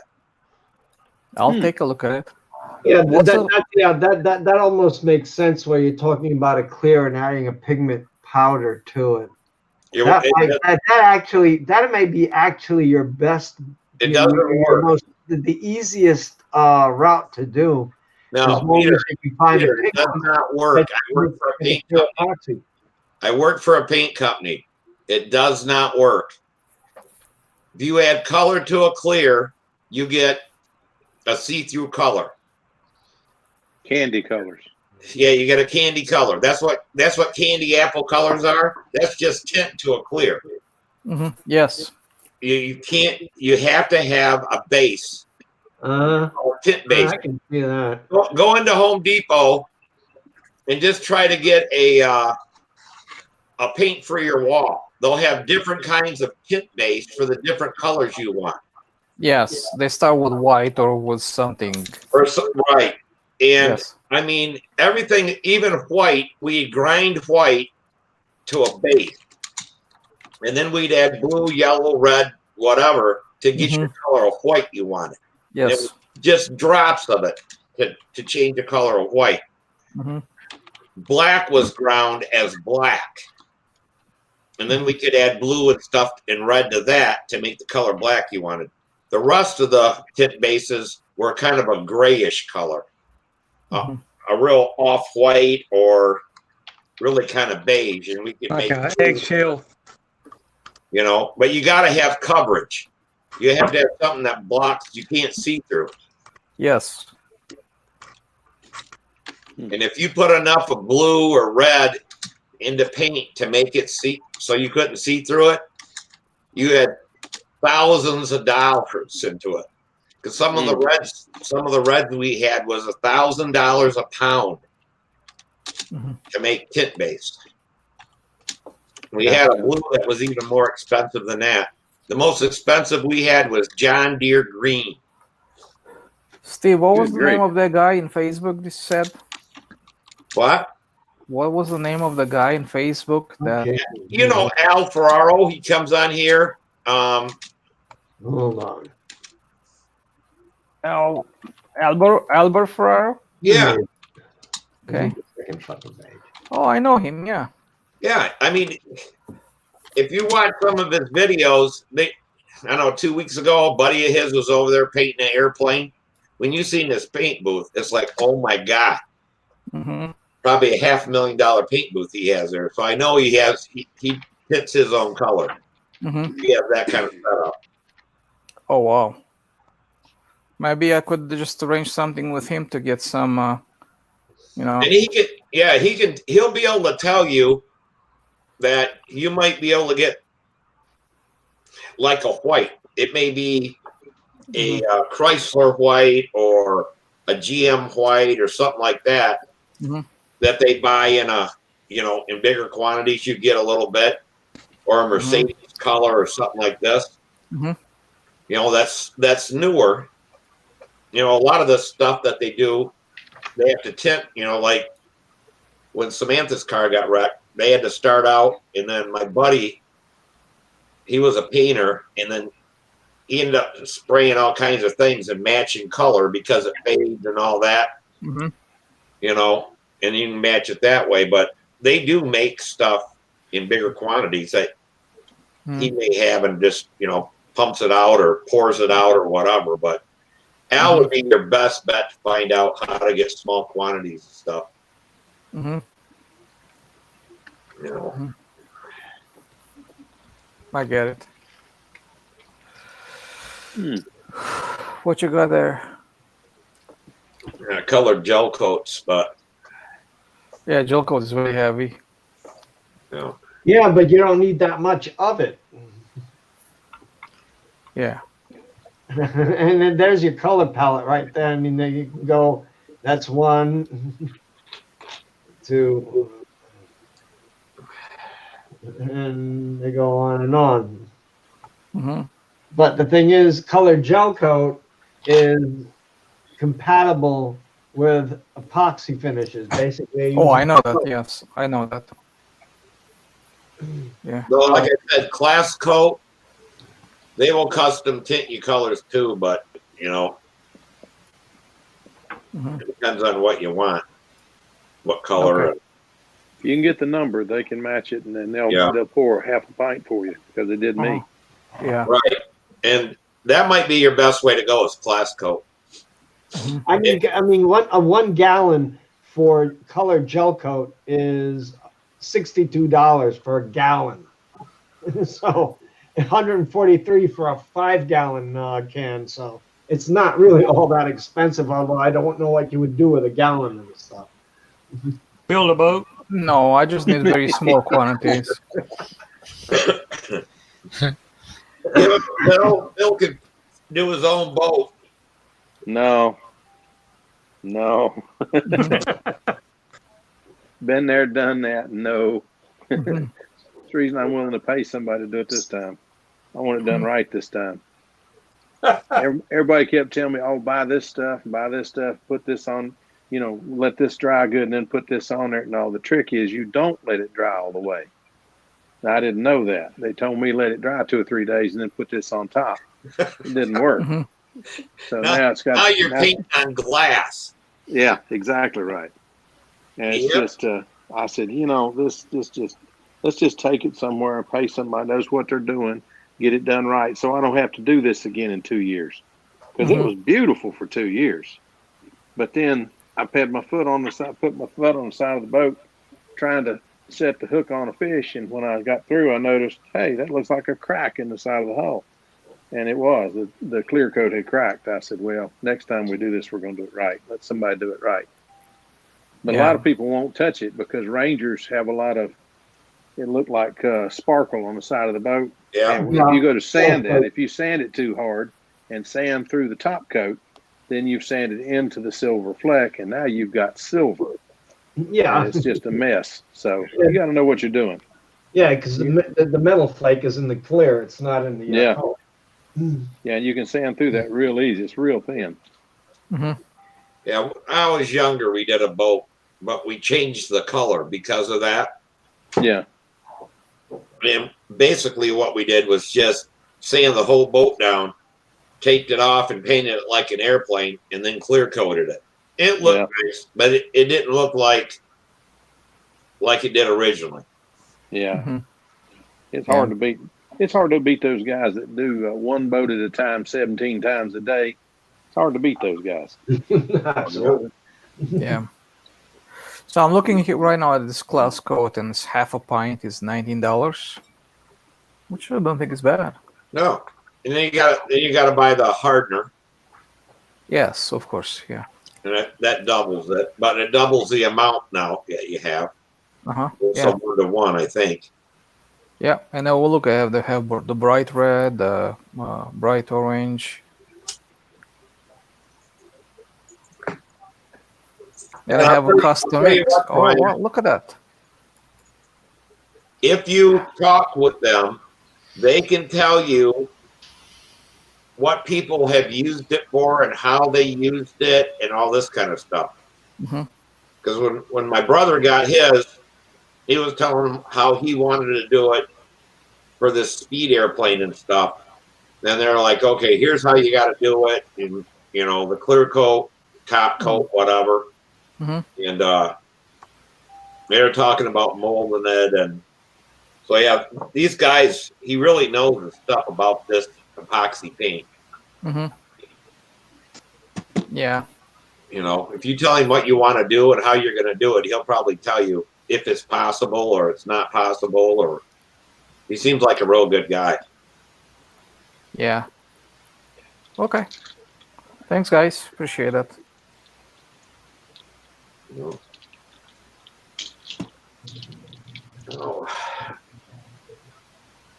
What happened to John? He just kind of disappeared. Hey, Steve, I finally finished the that starter I was working on. Battery. Press the button. It's Oh yeah, spinning. look at that. Yeah, there you go. Yeah, I was thinking about mine today. I still hadn't got my charger yet. Works good, doesn't it? Have you started It anything does. with it? Not yet. Maybe tomorrow. I mean, I have that 4-cell battery is like 16 volts, right? Yeah. Yeah, so it's going to kick No. that. Any motor I put in front of it should kick it really easy. Yeah, expect you're 81, it'll start your 81 and stuff. So 81, I don't need it for 81. That thing is just so easy to start. It's the other oddball motors that I hardly ever use. I might flood it or something. yeah. It's just quicker to get the starter and get it started. Well, I can't, I don't have any 3-cells. That's, but if you got a buddy or something, they're RC, they may come up with an older 3-cell, and that'll it's only 11 point something, but if you charge it up high, it works good until it drops off, But that's one reason why you don't have to charge that thing for a whole season. Yeah, it's going to be great. I'm looking forward to this. It's going to be awesome. It's not too heavy also. I was surprised. It's pretty light. Yeah. Yeah, the whole thing is pretty light. And it Yeah, doesn't that's the nice give thing you about that base. battery. That's what I hated about my big one with the lead cell on the bottom. The thing weighed a ton, and it was all the battery. That's what Yeah, made it so heavy. It's really light. I mean, it's a piece of cake. Yeah, it looks like the same starter I got. See, mine, originally I had the black case on mine because I don't know what the hell brand mine is, but I dropped it and I busted the case, so we did it like this. And then we were buying starters that didn't have, like this one, that doesn't come with a case. So we did it this way, but it'll still set and not fall over. But the big case, they're nice because they don't tip or anything. You set them there, when you're all down and stuff, and it's sitting there, you can bang. Yeah, this thing is really solid, really stable. Yeah, I bought the case at VSC.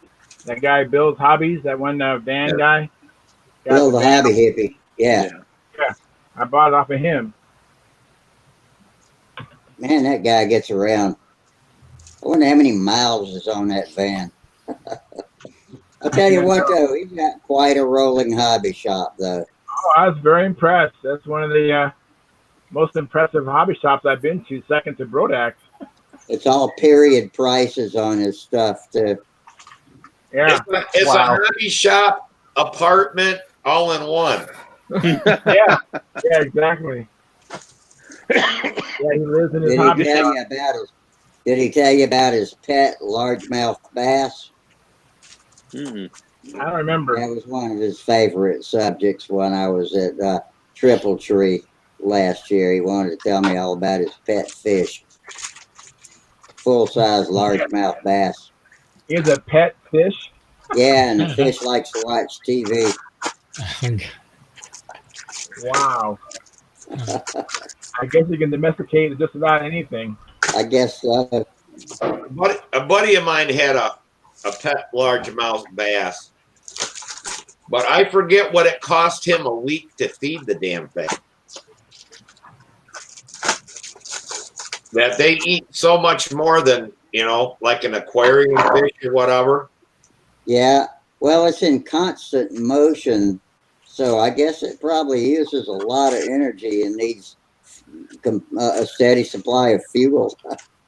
He was saying that, he was buying goldfish, and then he went to big pike minnows and stuff like that, but it was still costing like $25 a week to feed that damn fish. So he finally let it go. I'd spend $8 and go get me a trap and go down to the creek. Get me some minnows out of the creek. You let him go. I'd have eaten him. Let him go through the toilet, huh? Somebody else probably hooked it after that and said nom nom. They never keep fish anyway. They always throw them back. I hate that.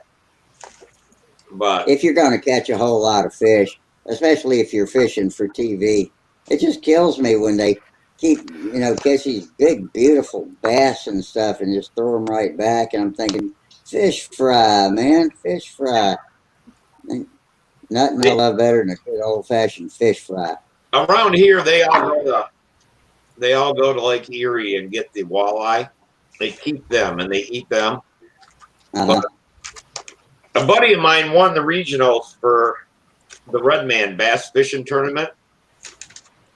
And if he would have won, he ended up having problems with his boat. But if he had won that gave him a ride in the Bassmasters. But he knew all the guys from the Bassmaster tournament, stuff like that. And but yeah, it was these guys who fish on that, they throw them back and because they want to catch them again. This is true. I mean, there's no need to needlessly deplete the fishery if you really don't want to eat the fish. But I like eating fish just every bit as much as I like catching them. So I don't get to go fishing every day. It's not like I do it for a living. If I did, I wouldn't have any problem throwing them back. But they eat a lot of fish, but they'd fish for crappie or they'd fish, like I said, the big deal was walleye. Yeah. Catch a ton of walleye there out of Erie and yeah. Take it back and freeze them, and then they got enough fish for. They catch bigger fish than I ever caught just on a casual fishing trip too. Yeah. I never liked bass, largemouth bass, because it always tasted muddy. Yeah.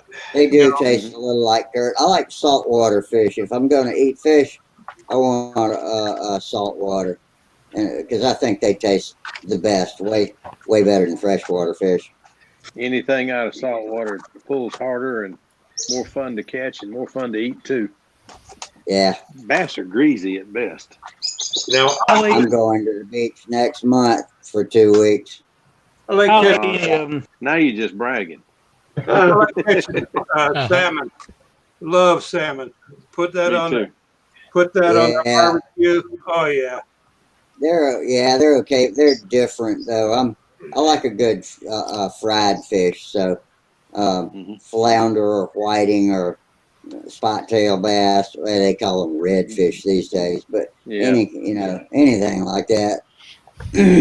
I still like catfish, but I guess maybe just because when I was a kid, that's what I. In South Carolina, you're not allowed to keep catfish, saltwater cats. So I actually have eaten a saltwater cat and it was fine, but I don't care about the freshwater cats. These guys go and noodle them, find them, reach in hollow logs and find them. No freaking way would you catch me sticking my hand down through a hole in a log. No way. Well, they come out with something that ain't fish sometimes. It might be scaly. When I was a kid and stuff, and we're down in Florida on the Swanee River fishing all the time, when I go down there, they fish for catfish with ivory soap. Yep. I think I've heard of that. I think I've actually heard of that. They got like 100 and some pound test line on a big hook, and they sit there and they cut that ivory soap and hook it on and throw it in the water. And we do that about dusk. Come back and the next morning get up and go start pulling in shitting huge catfish. Ding, ding, ding. That picture. I was about 11, 12 years old, and I got a catfish. I got it on my shoulder, and I've got it with both hands, and the tail is about that far off the ground. Wow. It was a monster catfish. I'm glad he didn't stick you with his fin in the back. Oh, he's already dead. His ivory soap did him in. Yeah. Right? He had fresh breath though. Yeah, throwing him He had a clean mouth. Throwing him in the bottom of the boat for a couple hours did him in. But, Hey, look what I just got today. Just now, I opened my mail. Carbon fiber landing gear. Got it from China.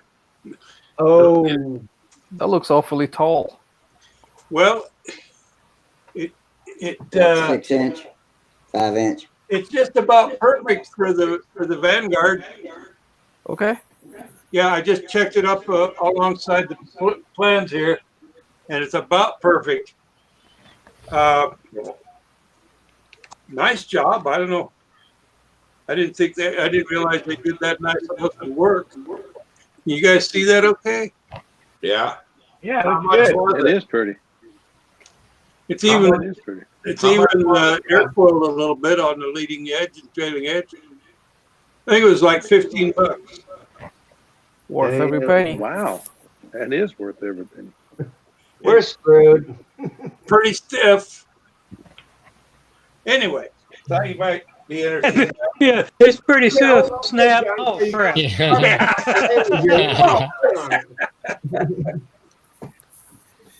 Talking Is that about, from Hockey King talking or what? about fishing Yeah. and that. You remember when the ugly stick came out back? Yes. Oh, yeah. Yeah, I got an ugly stick I bought in 1980. It's a 9-foot surf caster. Well, I borrowed my dad's fishing pole and stuff, and we went fishing. And he said, "You break it, you got to buy me a new one." I said, "All right." So You broke it. there and get in the water, and I pick up his fishing pole, and the damn thing just fell off the end of it. And I was like, "What the hell?" So I get home and I said, "Dad, that was broke when you gave it to me." He said, "No, it wasn't. You got to buy me a new pole." Yeah. And I'm like, "Oh shit!" You're So I supposed to went be able to touch end to end on an ugly stick. I never broke mine. So I go and buy an ugly stick, and I give it to him. And about a week later, I said, "Dad, can I borrow your fishing pole?" I always took 2 or 3. He was like, "Yeah, maybe you wreck it. You got to get me another one." I said, "All right." So we get there to go fishing. I pull up. We're unloading the car. My buddy says, "Oh my God, that's one of them new ugly sticks." And I said, "Yeah." He goes, "Let me see that." And he went, "Shh, ah." And I'm like, "Son of a bitch." I hate to say this. They make those right here in Columbia, or they made the old good ones right here in Columbia. But he popped that thing, and I'm like, damn. And at the time, I was making a couple bucks an hour. And I think I paid like $30 for the thing. What you got there? That's the ugly outfit I stick. got that carbon fiber from. Hobby.com. It's Ugly zyhobby.com. Ugly stick. No. I used to It's have an one of ugly those. stick. The first thing I thought was the RC airplane. I mean, Well, really. I thought it too. I That's said, what I thought it too. I thought that might be an RC plane. Yeah, that came out afterwards. Yeah, that was my second RC plane in the United States. That was an ugly stick, yes. The first one was an Aerostar 40, which I built up from scratch. And the ugly stick, I bought it from someone else who was an exceptional builder. And he scratch built it and covered, and it was just a beautiful plane. Well done. I just put my motor on and it. they had just... the DOS ugly stick too. Yes. yeah. Yeah. So you're talking about fishing poles, and we're thinking about, oh, geez, the RC plane. Yeah, same. Yes, touch wingtip to wingtip. See if it works. Yeah, that was the advertisement. But I tell you what, about 16 hours of my work went up, and hey, let me see that. And I'm like, shit. 30-some dollars back then was a lot of money for a fishing pole. Yeah. When you I make paid it 80 for mine in 1980, and when I was working at the grocery store, I made $2.02 an hour. But yeah. So, I guess you walked to school uphill both ways too, didn't you? yeah. I won't tell you what minimum wage was back when I was working in high school, Oh, but it was under $1 an hour. Yeah. I was talking to my uncle yesterday, and he said that they had 2 jobs down there in Florida when he was a kid. One was picking watermelon, and the other was cropping tobacco. And both of them paid $3.25 a day. Yeah. when he was in school. I'm like, holy shit. It was 70 cents an hour when I was in my final year of high school. Jesus. My dad's 80 years old, and he said when he was a kid, they'd take him up to Springfield to the cinema with a quarter. A quarter, yeah. And he would get in, see a double feature, buy a popcorn, drink, and a candy bar, and have 2 cents left over. Yep, did that myself. And it had a cartoon to start off with, and then a double feature western. Yep. Well, that's like my mom and dad's first house. Back in the day, you had to make 25%, or 25% of your wages had to go to the house payment. Going to be no more. And my dad made $34 and some cents a week. And the house payment was $34 and some cents, but was 2 cents less than his paycheck. So he got the loan on a brand new house. Yeah.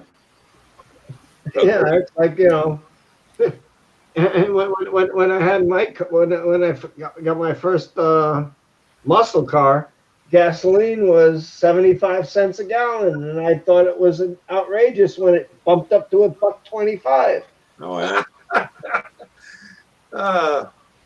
Gas when I was in high school was $19.9 cents a gallon. Well, I remember when we go to my buddy's house, he had a go-kart, and I'd go beg my dad or my mom for a dime. And we'd go over and buy gasoline. Hell, we'd run that damn go-kart all day long on 10 cents worth of gas. Yep. Yeah, that makes sense. What I used to do is, like, when I was like I had no money and I needed gas to put in the car, I would go around to all the gas stations in town, and there was always a certain amount left in the hose. So I would turn around and I would just say, that was before credit cards or anything like that. I'd just go around to all the pumps and the gas stations in town and just squeeze out whatever was left in the hose. And that got me a couple of gallons to get me through. That's like going around to the phone booth and sticking your finger in there, see if there's any quarters left. Yeah.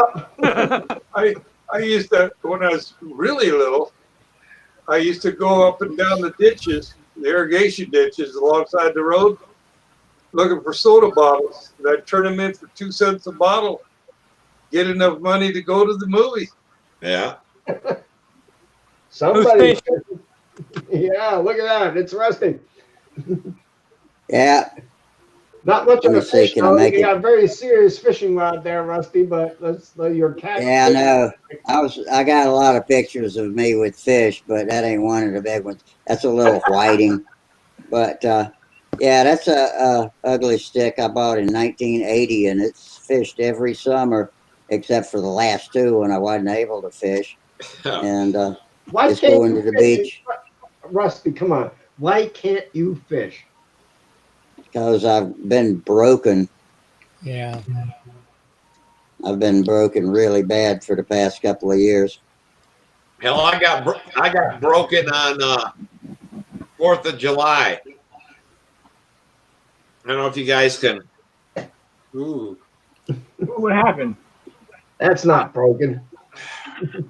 What happened? Just keep Not it. supposed to think finger in the game. Tell her. I was working on that car of mine, you know, I don't know, where the wheel bearing goes in and everything. It's like a hub, you know, it all hooks up. Yep. Yeah. So I had to get the tie rod ends and upper and lower ball joint off. And I got the nuts off there. I squirted some rust stuff on there. Let it set overnight and everything, and it was hot, so I went out there once as I was in the shade. So I was hitting it with a hammer, bang, bang, bang, and it turned it. And I went to turn it back, and when I did, the upper ball joint let loose, and the whole thing flopped down. Oh, yeah. It pinched my finger. Ouch. Them, you know, I'd have to put a whole lot of money in this swear jar. Oh, yeah. Okay. You can buy a new plane, huh? But when you turn that swear jar in, Sparky won't have to ask for any more donations. Well, I tell Yeah, you right. what, if it had been filmed out there, it would have cost me a small fortune. But it pinched down. I mean, you know, the whole thing probably weighs 35, 40 pounds. And when that thing came crashing down on my finger, I couldn't get my finger out.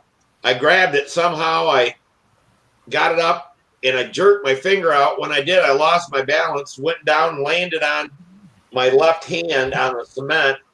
And now I think I tore my rotator cuff. Oh, damn. But I can hardly lift my arm up.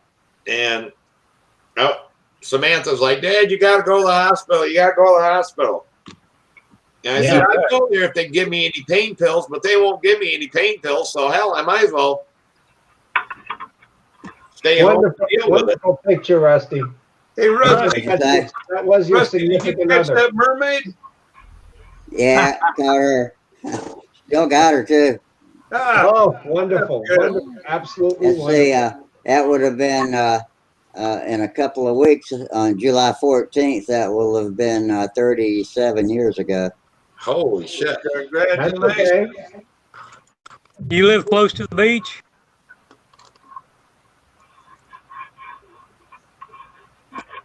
What happened? Where'd he go? Click Where'd the he wrong go? button. Where'd he go? Did he shut himself off? Yeah. Yeah, That he was checking his was wife a beautiful, out. that was a beautiful photograph. Yeah, that's nice. Well, our wedding anniversary is this week. 42 years. Clicked the wrong button. Sorry about that. That's a wonderful picture, Rusty. I've got an airplane question. Oh, gee. Okay. I guess I've we never can talk about airplanes. Yeah. I've never built a full body airplane. What's the best way to mount the fuel tank? Do y'all use metal tanks, clunk tanks, or what? It depends. Some, you know, some of them will they'll hold any kind of tank you want to build for it. But I've always used the metal fuel tanks that have the Same here. two copper drop lines that come out, and then around the side of the fuselage. I think those are pretty convenient. Yeah, Brodak has got a whole Right. line of tanks just for. But I mean, I've always had profile, and I know I solder tabs on the side and just screw them to the body. That's what I was going to know if you could. Do you put tabs on your metal ones and screw them to mounts in the You just rest them on the engine mounts, and then you'll raise and lower them from where you're resting them on the engine mounts, typically. Once you get it where you want it, it's a good idea to secure those feed lines so they don't ring, so they don't develop oscillations and ring like a bell in there. Yeah, but I'm talking about mounting it, actually physically mounting it to the plane. Do you put tabs on them and screw them to the? No. I stuff it with cut up beer koozies and then clamp it with the cap that's made for the fuel tank enclosure. A lot of it depends on the design of the fuselage.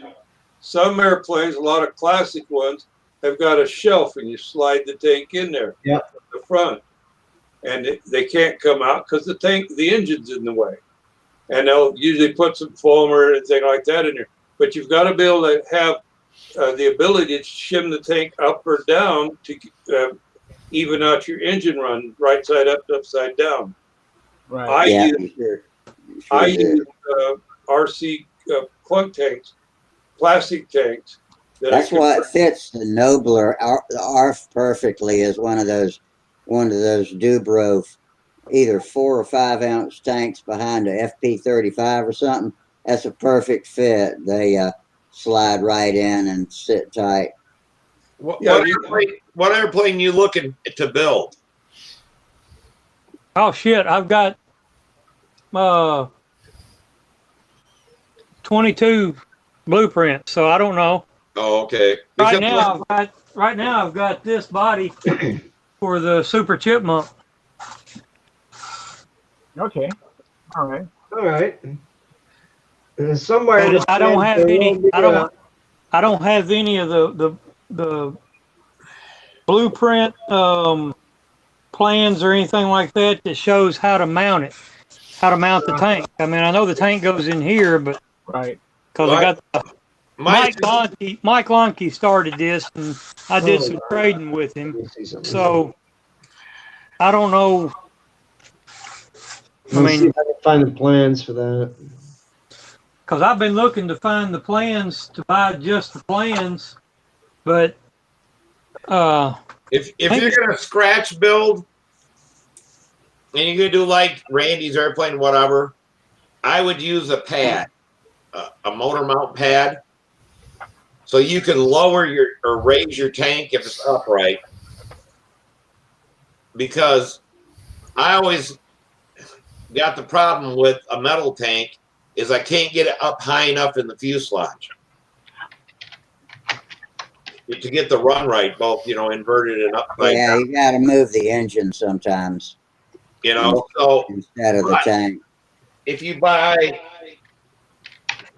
like an ARF like I got now, it's a deal where I'm thinking about a plastic tank so you can adjust that run, because on the last Vector 40, I couldn't raise the tank up high enough. And it makes it tough to adjust it. And that's going to be the same thing with that Chipmunk. That's all set up to where that tank will be in line, but you're not going to be able to raise it. Right. You're just going up against the motor mount. That's as far right. as. Yeah. So, can you see this, Tom? Yeah. There you go. So I got a tank in there, and I'm gonna box it in with this top part here. Okay, so you just wedged it in there. Okay. Wet in, but I have enough space so that I can shim it. Up and down. Like I can shim it down because I have a piece of wood underneath the tank right now, and if I need to lower it, I can just take that shim out and lower the tank, and I'm gonna have about an eighth above the tank. Yeah, a little slats of plywood are perfect You for can see that. there on Charles' airplane, he's got pads in there, so he can do that. Yeah, so that's how you do it. You have to build your airplane with the pads in mind. On that Super Chipmunk, if it's a kit, then your cowl opening for the motor shaft to come out is already set. Yeah, it's the motor mounts. They go from the front there all the way back to the right above the wings almost. I mean, they're good 10 inches long. Yeah. So they're right. So you're going to be level as the closest you can get for your tank. So for that, I think I would try a plastic clunk. Either that, or what you do is you mount your engine in there, and then you line the tank feed line of a metal tank, so it's in line basically with the NVA of your engine. So it's like apparently it's the same height as your NVA. When this one was that's a good starting point at any rate. All right, because when this one was made, of course, he's already drilled a hole for like the metal tank. I don't know if you. There you go. Yeah, but for the metal tank. So, but if you use a plump tank, that would have to come out the center, wouldn't it? No. You haven't seen the little thing that I made up for using a clunk tank, an RC clunk tank, and make it into Uniflow. Who was it that had that up there? I did it once. I did it before. Yeah, I had it on my other computer. I don't have it on this computer, John. But anyway, you come off it, and you just go around the corner and right out. You want it to come out on that outside. I like it on the outside edge so that I get it as straight a run as possible. Right. Well, that's where this one's coming out. Yeah, on the outside. Yeah. The thing is, is That's got a plastic towel on it. if you preset it so that it's at the venturi height, the problem you run into is if you have to raise the tank. Right. And what I do, hold that fuselage up so we can see inside. No, the other way. Okay. You see there behind your firewall, your F2 firewall?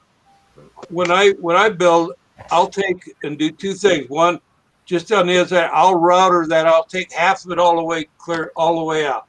That means, and then so that half of the motor mount is gone on both sides. And then in the area where the tank is, I'll router it again and take off so that the tank could be raised or lowered in there. And that gives me enough room with the engine mounted where it has to be able to raise and lower the tank for a metal tank. With an RC tank, I don't have to do that. I can adjust the uniflow. So it'd be easier to move the tank than it would be to move the engine. Well, yeah. Yeah. Because your engine and your nose ring are out of alignment if you move the engine. Right, yeah. This I'm gonna have to do some shimming to this right here. Yeah, it takes some thinking to get put that this, tank right. This 40 on it here. That what is that? The Thunder Tiger or whatever it is. Yeah. Tower Hobbies. But it's got so much slop in there that I won't have enough room to. If I drill, I'm drilling right on the edge of the motor mounts. Look at what Peter's got up there on the screen. Can you make that big, Rusty? Yeah, I see that. Hang on now. Do you have that posted on Facebook? Because I'm on my phone, so I can't bring it up. Yeah, hang on. I'm trying to make it big. I got too much junk in my trunk going on here. Where the hell is? I'm the one that's posting it, Tom Ramel. Oh, there it is. I got it. Tom Ramel, okay. Okay, it should be popping up now. Well, now all I see is your shop. Okay, well that is the diagram how to set up the RC clunk tank. Wait, who's showing this? Is it John or Tom Peter? Ramel? Tom Ramel. Oh, Tom. Okay, sorry. And that works. It was Alan Brickhouse that first turned me on to this, and then I cleaned it up a little bit more and made it so it worked a little better, I feel, and it works 100% every time for me. It's got a three tubes in it. Yep, you use all three tube. The one and the way it's very important that it's set up with the two horizontally opposed. There, one is for the uniflow, and the inside one comes and then bends, and that goes all the way to the back of the tank. I use a sintered bronze filter there, so it filters the fuel while it picks it up. And then the one at the top goes up. The one at the top goes up to the upper inside corner, and that's your overflow line. And so that works out really well. And when you want to raise the tank, you notice that the uniflow line has a little bend on it there. That's so you can twist it up or twist it down. And as you twist it up, it changes the height of the uniflow in the tank. And that is the same as raising or lowering your tank. Okay, so you don't have to move the tank; you just move the pipe. The uniflow, yeah. Yeah. You just rotate it. Okay. Like I said, is this on? Do you have this posted on Stunt Hangar or anything, or? A long time ago. I don't know if we could find it. Tom, can you put it on the here where he can download it? Let's see. What you would do? Yeah, you just. I'll have to get back on the computer to do it. But I have John. Yeah. I have a question. This is Peter. Yeah, Peter.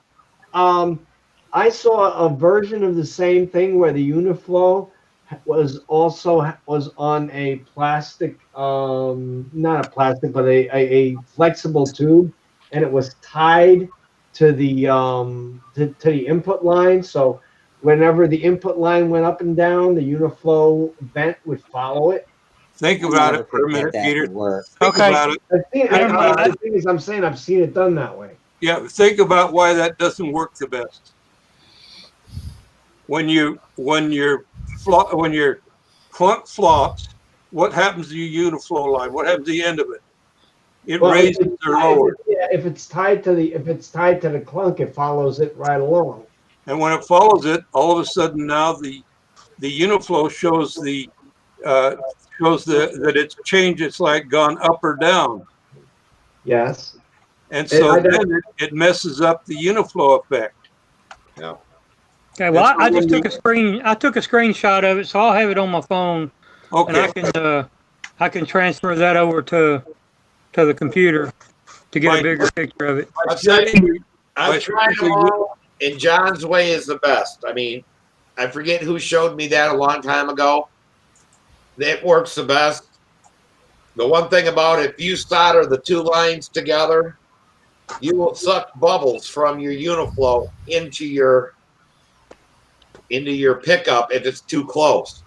Yeah, that I do know. I'm just seeing. I just mentioned it because I've seen it.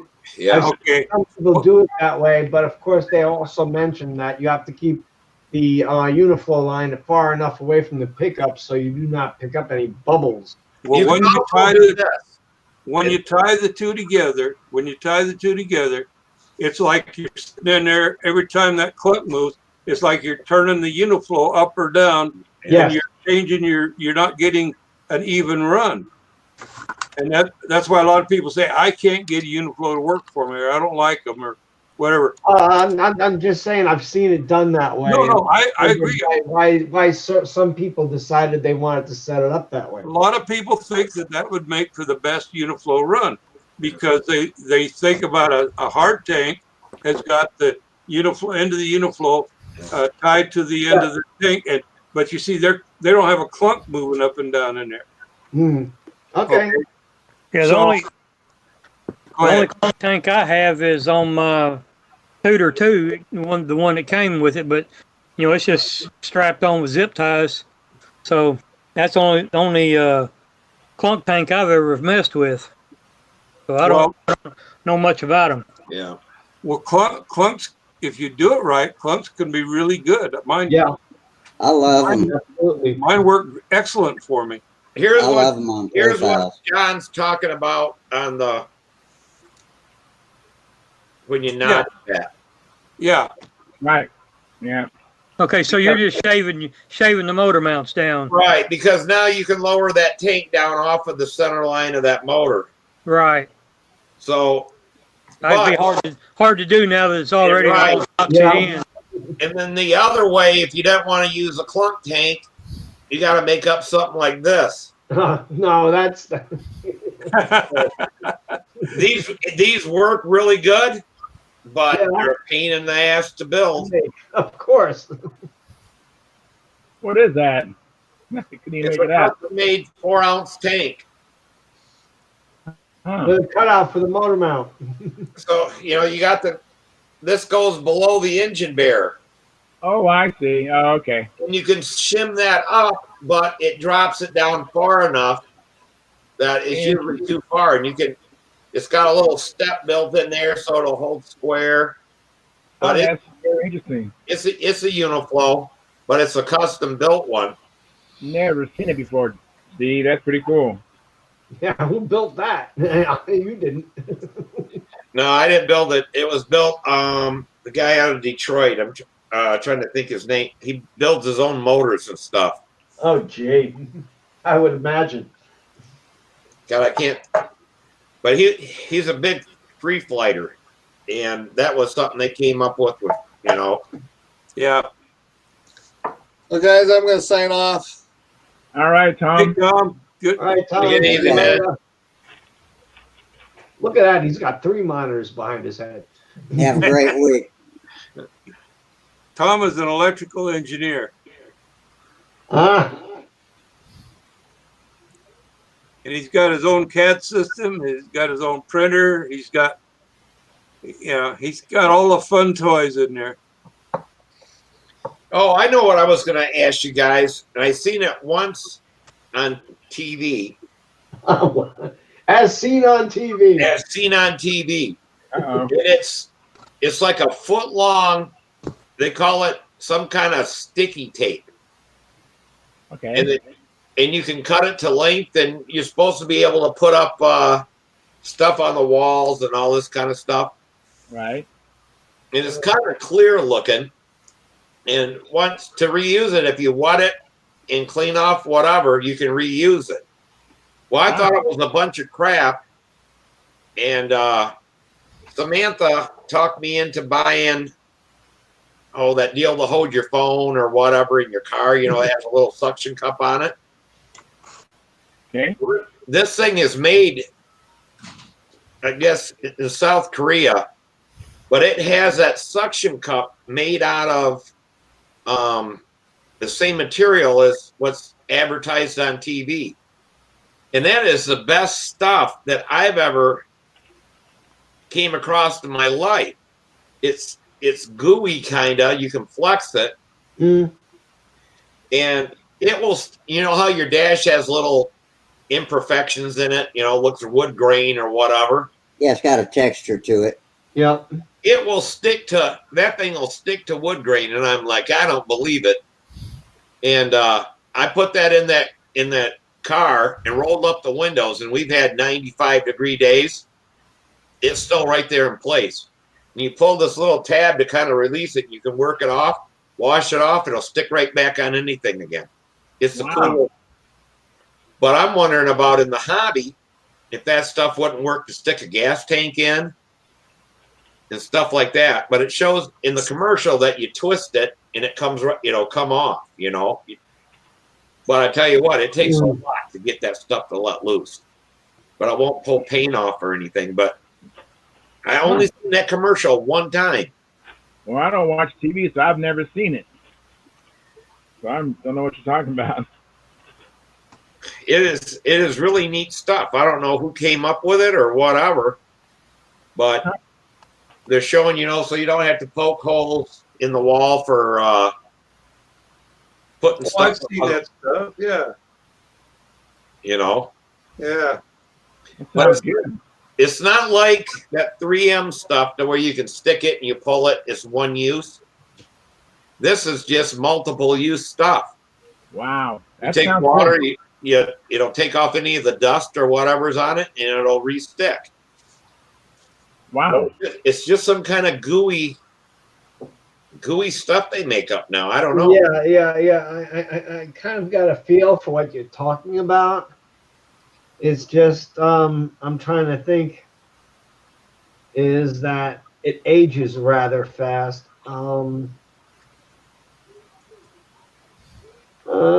Geez. I would have to look. I'd have to look up some things. The only thing that I worry about with that material is that after a given period of time, it's just going to lose that gooiness, and it's just going to be a big freaking mess. And if you get fuel in there, is it going to eat it up and turn it into tar? Yeah, that's the other thing. Yeah, see, I don't know, but I wish, I was hoping somebody seen that, knew the name, so I could get some and try it. Yeah. When you find out about it, let me know. You could get it and stick it on something and put fuel on it, leave it set for a few days and all that kind of stuff to see if it. I think they call it silly putty.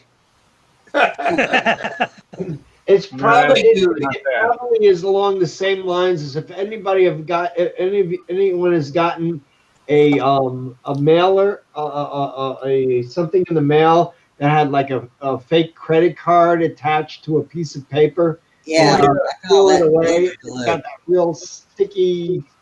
I call that booger glue. Yeah. That's what it sounds like. It's something along those lines. Yeah, but this stuff is solid. I mean, it's molded. It's like the suction cup is molded, and it doesn't deform or anything, but it still has a stickiness to it. And it's like once you wipe it with water, the stickiness comes back.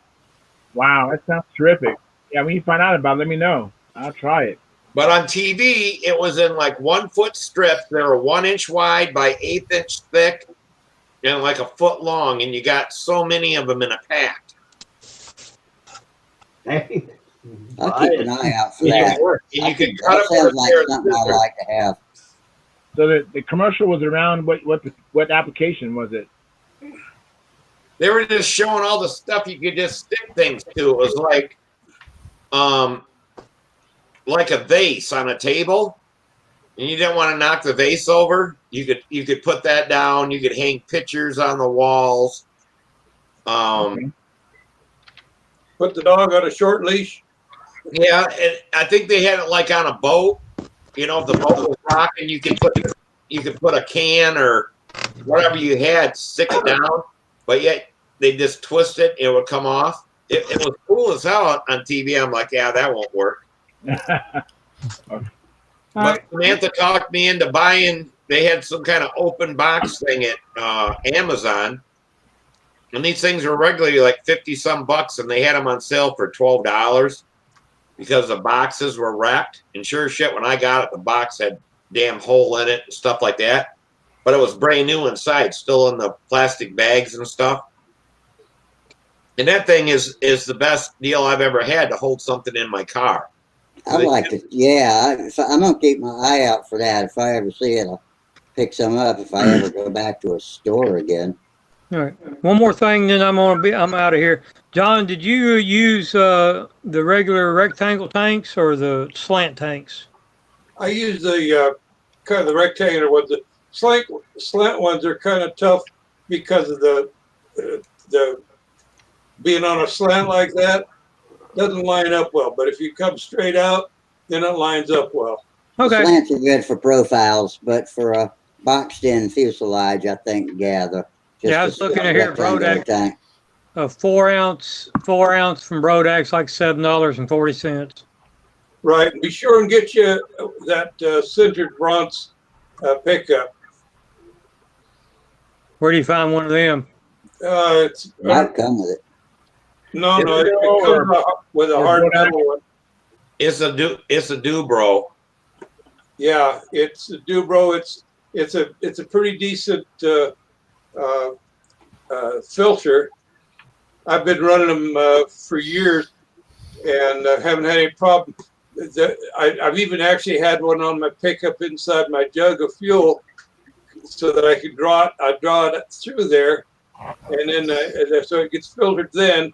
And then when I put it in the tank, it gets filtered before it gets to the engine again.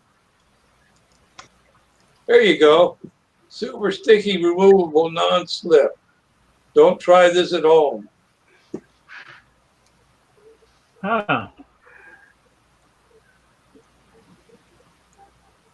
Sticky gel pad. Okay. That's what it's called? Stickgel.com. But this stuff that I seen was in like, you cut it. It wasn't a pad. It was kind of like that. But yeah, there it is on a dash of a car. I mean, that looks a lot more flexible than the stuff that would be on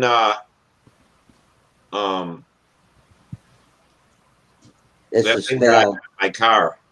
spelled STIKK. So, yeah, keep that in mind. It's reusable adhesives. It's a product called stickgel.com. Interesting. Boom. Well, okay, John, you said that was the centered bronze? Sintered, SINTERED. Yeah, I've got them right here. Yeah, A Main Hobbies has them. Yeah, okay. Watchable, reusable. Yep, that's the stuff.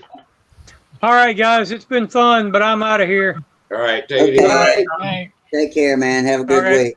Be safe. You too. Wear your mask. Well, yeah, I think Sumner County, where I work, they just went to mask mandate, so I hate I'll that. have to start wearing that. One All right, thing. I'll see y'all. One thing. Well, before you go, one thing here. Yeah. On the Uniflow pickup or Uniflow line, you can put a piece of fuel line over there and cut it just a little short so that you don't have the brass rubbing right up against the side of the plastic tank. Yeah. Okay. Well, that's a good idea, John. Yeah, no sense wearing a John hole. is just full of good ideas tonight. Hey, here's a good one I just got. Came in the mail. It's a 4 terabyte. Oh, nice. Seagate, okay. I almost nice. lost all of my drawings. Oh, And okay. because I didn't have it backed up properly. You'll be glad you got that someday. Yeah, this has got enough room to, you got enough to carry 4 or 5. I don't know what size of your backup is. Each one of mine's about 325, 330 gigs, or 335 gigs, yeah. And I got about 5 of those on my drive at any one time. This is 4 terabytes. It should handle everything for a month. A month? I got one that's 1 terabyte, and I've hooked it up and stuff, and it says it saved it, but I can't bring it back up to see what I saved. Oh, geez. Well, Yeah, you mine's 1 terabyte. you got to open it with the same backup software you put it on there with. Yeah. You got to boot from your backup software. Yeah. Okay. Make yourself a boot drive. Oh, okay. Yeah, see, it doesn't tell you anything like that in the directions. They sell you that shit, and the thing that old guys are smart enough to know how to use it. Get your own backup software and screw that stuff that comes with it in the box. Yeah, I'm gonna have to play with that because I got a lot of stuff saved on there, pictures and shit, but I can't get them off. Yeah, that's why I got the same problem. I had a 1 terabyte. I backed up everything on, and I can't get them off of it because I can't. Well, anyway, you know the deal. You got to have the software you backed it up with. That's the main thing. Okay. That's all you got to know. I'm hoping it's on there because that's where I backed up all my IRS stuff. So I figure if I ever get audited, I'm going to hand them this thing and say, "Hey, it's on here. Can you figure out how to get it off?" I got my backup boot. I've got my backup boot program in about 4 different places. So if one doesn't work, another one will. Oh, okay. Yeah. Yeah.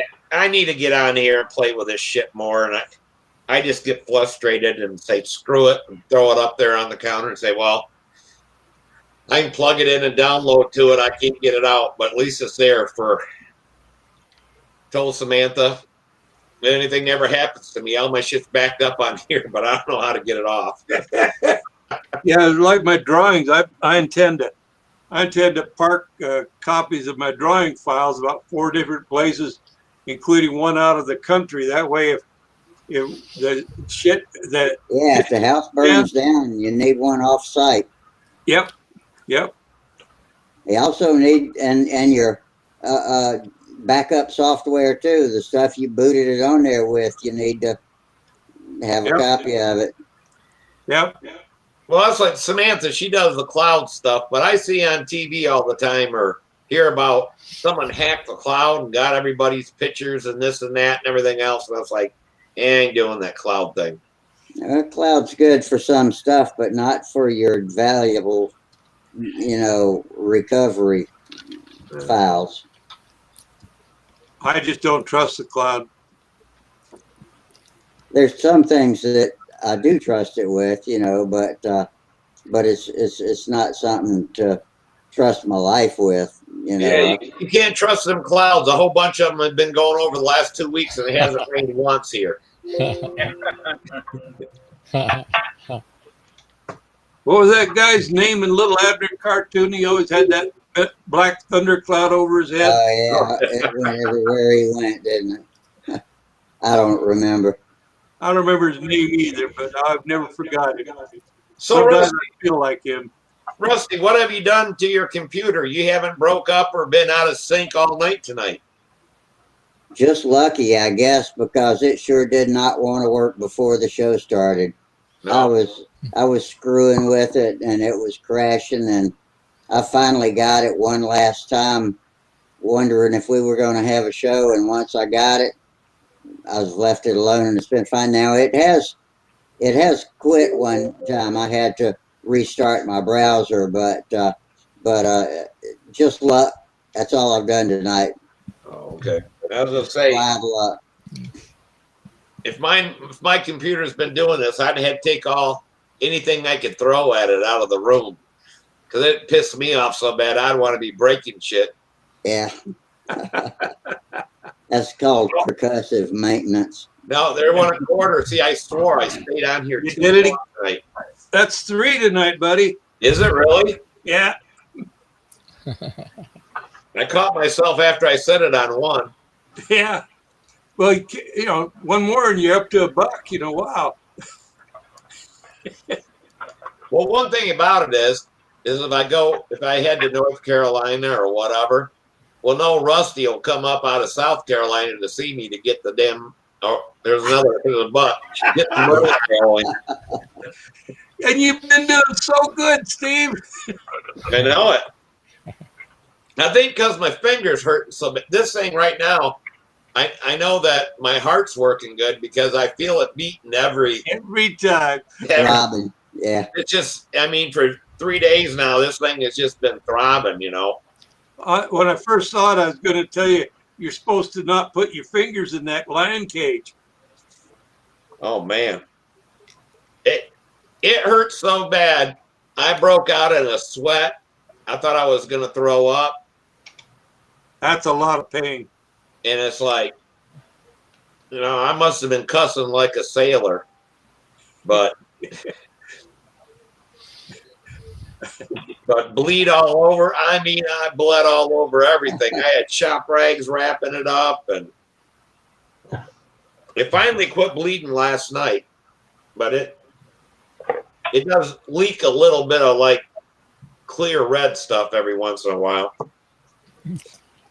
But then once it leaks it feels better. So I guess it must be pushing because of the pressure or something. Yeah. I would probably, if I was you, I would probably keep a dressing on it.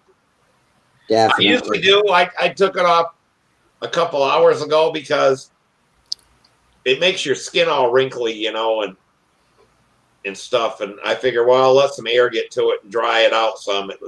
That's not a bad idea. Let it dry out some. Yeah. And then just try to keep it clean.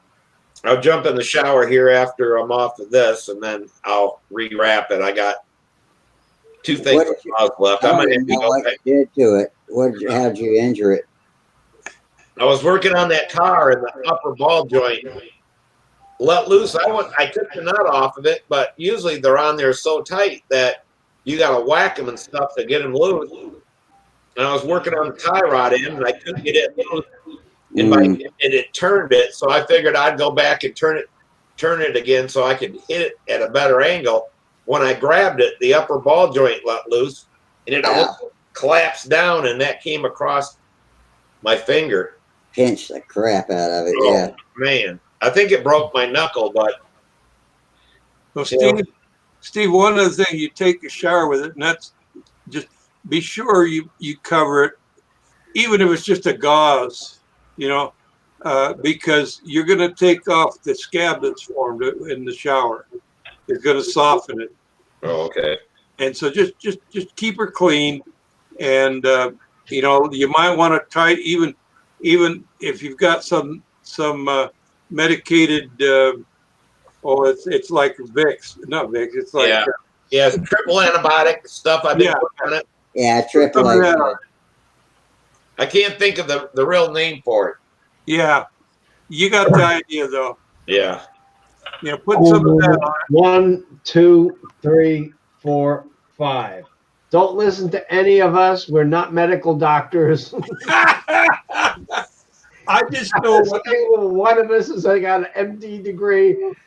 Thanks for the disclaimer, Pete. I appreciate it. I'm just telling them what the doctor told me that I had to do.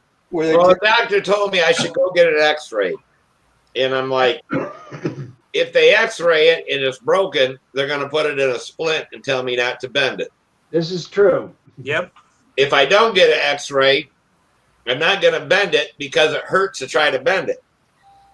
So I make like a little splint for it anyway.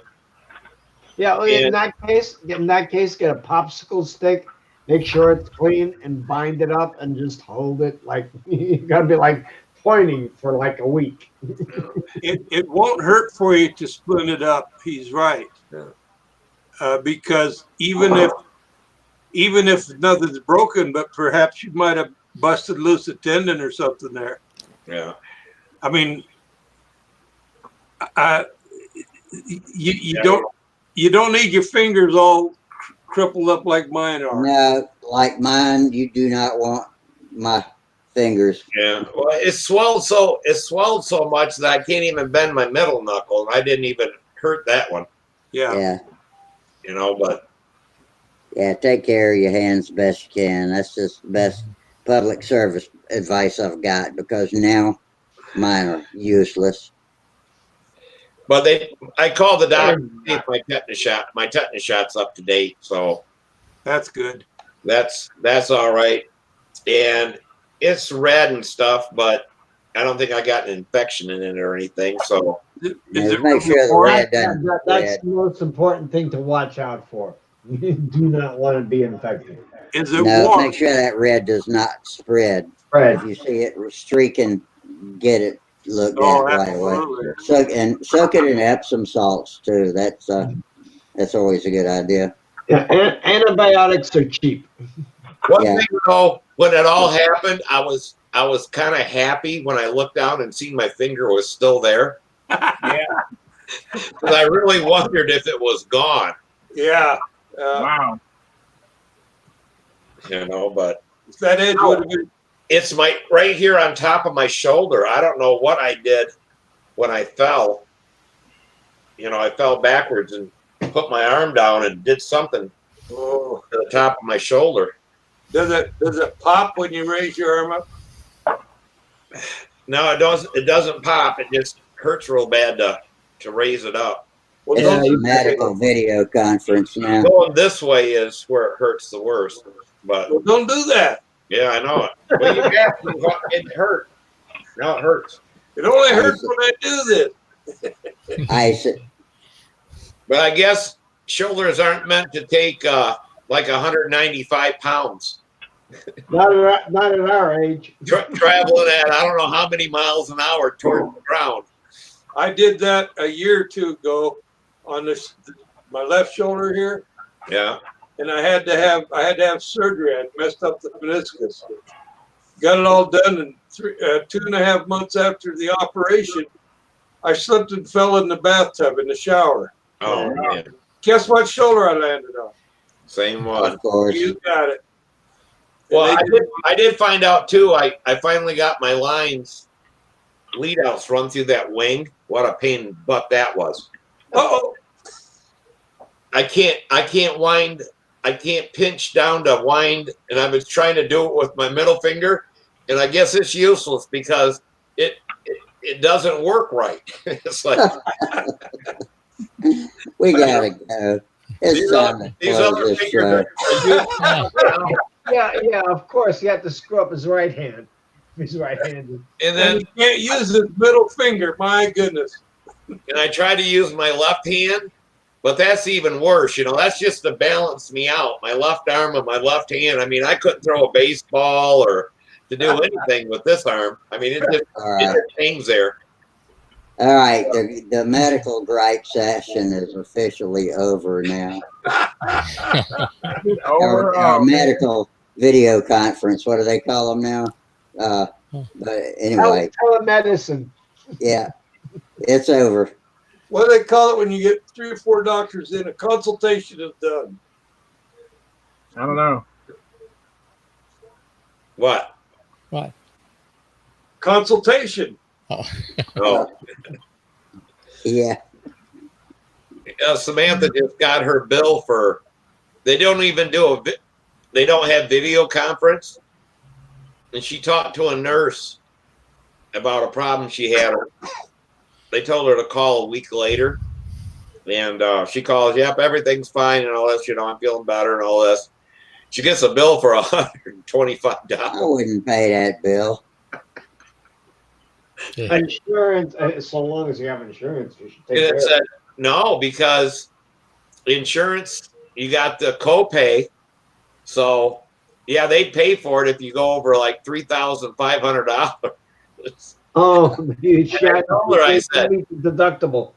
yeah, I told her, I said, don't call them back if you're feeling okay. Well, they told me to. I said, okay. So she got that bill. She goes, they charged me to talk to me on the telephone. They don't even have video conference. I said, just think if it had video conference, that thing been a couple $100. I said, but we gave them the right now to charge you to talk to you over the phone or on a video conference or whatever. So let's call it a wrap tonight. I'm getting tired. Are you getting tired, Rusty? Oh yeah. I he get wants tired every day. to get off when we don't pick up only every other word he says and in a time delay. When it's working good, he wants to get off early. When it works good, I can hear what y'all are talking about. So. Well, Rusty, you didn't turn into the banjo tonight, so look, it was good. That's good. No, I hadn't done that since I got rid of Chrome. Ever since I went with Firefox, the banjo's been going. By the way, you were Charlie Daniels died today. I was going to say too, Rusty, that the new Microsoft Edge, it looks like a wave. Oh, I got that email or update the other day. I hadn't looked at it yet. Somebody was on here and said, I think it was Danny. No, I think it was Tom. It was Tom. Saying that's all he used. Oh, really? For some reason I can't download it on this computer. On my other one, it downloaded it, and I was going to try to see how good that works. But Tom says it works better than Firefox or. Oh well, Chrome. Maybe I'll give it a try then.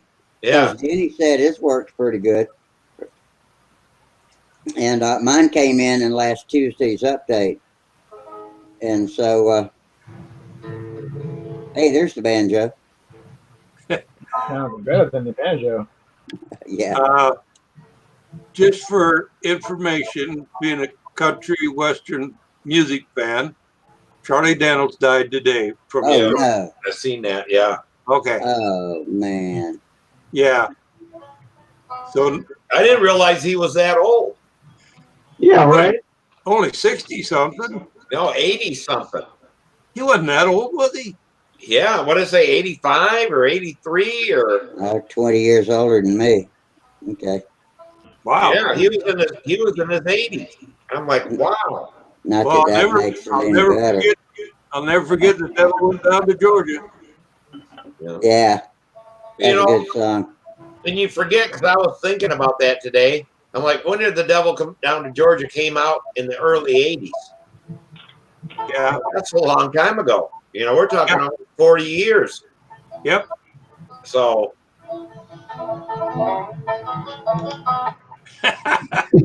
They actually kind of made a movie a little bit based on that called the Crossroads. Yeah. With Sal, what was the guy's name from Karate Kid? The kid, the Karate Kid. Oh. Was it about Crossroads, Damon? Yeah.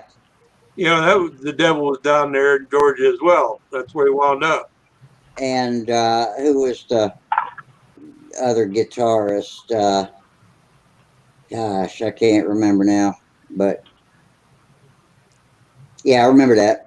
Yeah. Well, I was watching last night on TV, and they said that John Lennon would have been 80 years old on his birthday this year. And that just seems impossible. Now I'm feeling old.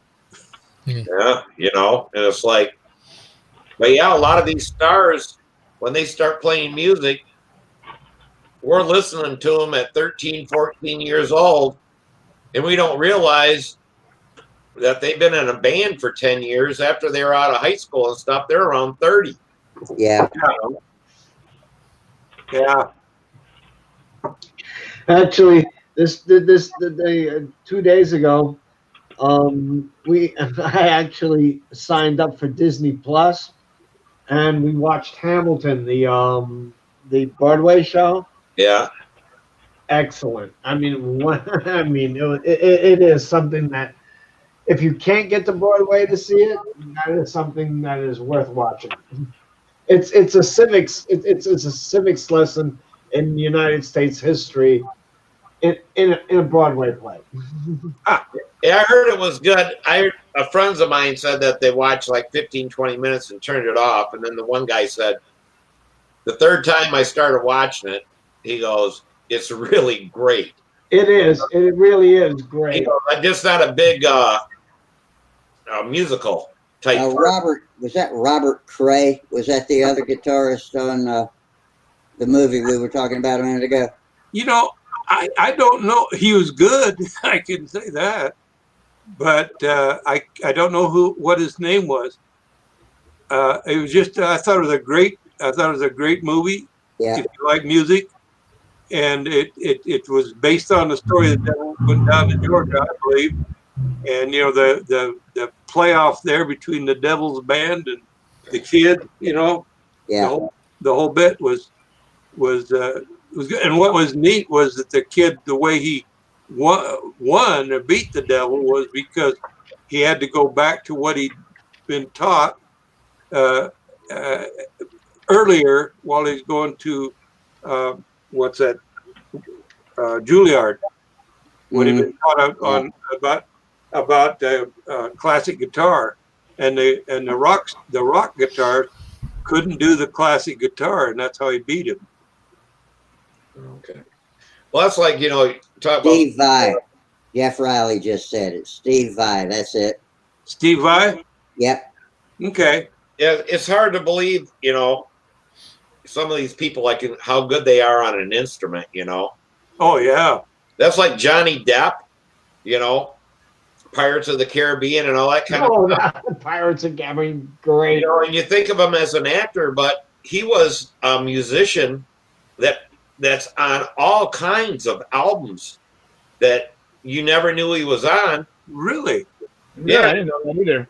Someone talked him into because he lived there in California, and I don't know, one of the record places there. Someone talked him into going trying out for a movie or something because they wanted it for extra money, and he got a small part, and he became a movie star.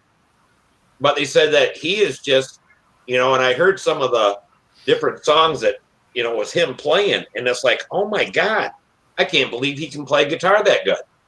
I was watching something on YouTube that I got directed there on Stunt Hangar going through. Anyway, I wound up, right? You know how sometimes you get on YouTube and then you start branching out into things. Sure, absolutely. There was a piece in there about a young black boy picked up a guitar and taught himself how to play. And at 13, he was playing in the bars. At 13, he was that good. And now he's in his 30s. And he is probably considered the best jazz and blues guitarist in the world right now. Wow. And they went through his story and taught. The guy was very down to earth, very, you know, his family meaning, you know, he's really a cool guy. I'd love to meet him. Wow. I can't remember his name. His name is Tony Lang. Tony Lang is from the New York area. Tony Lang plays piano bar. That's how he makes his living, and he's a pretty darn good piano player, from what I've been told. He's also a riot. The first time I ever met him, I'm unloading my car, got my planes out, and he comes up. He's a big guy, kind of heavy. And he says, "Hi, how are you?" I said, "I'm doing fine. How are you?" You know, just throwing. He said, "Well, I was pretty good till I lost all my money." You know, pretty good till I lost all my money. I said, how'd you lose all your money? He says, well, he said, I loaned a buddy of mine $10,000 for plastic surgery, and now I don't know what he looks like. That was the first time I met the man. But he sat down and I don't know where it's at. I bought a copy of it. He had written a song called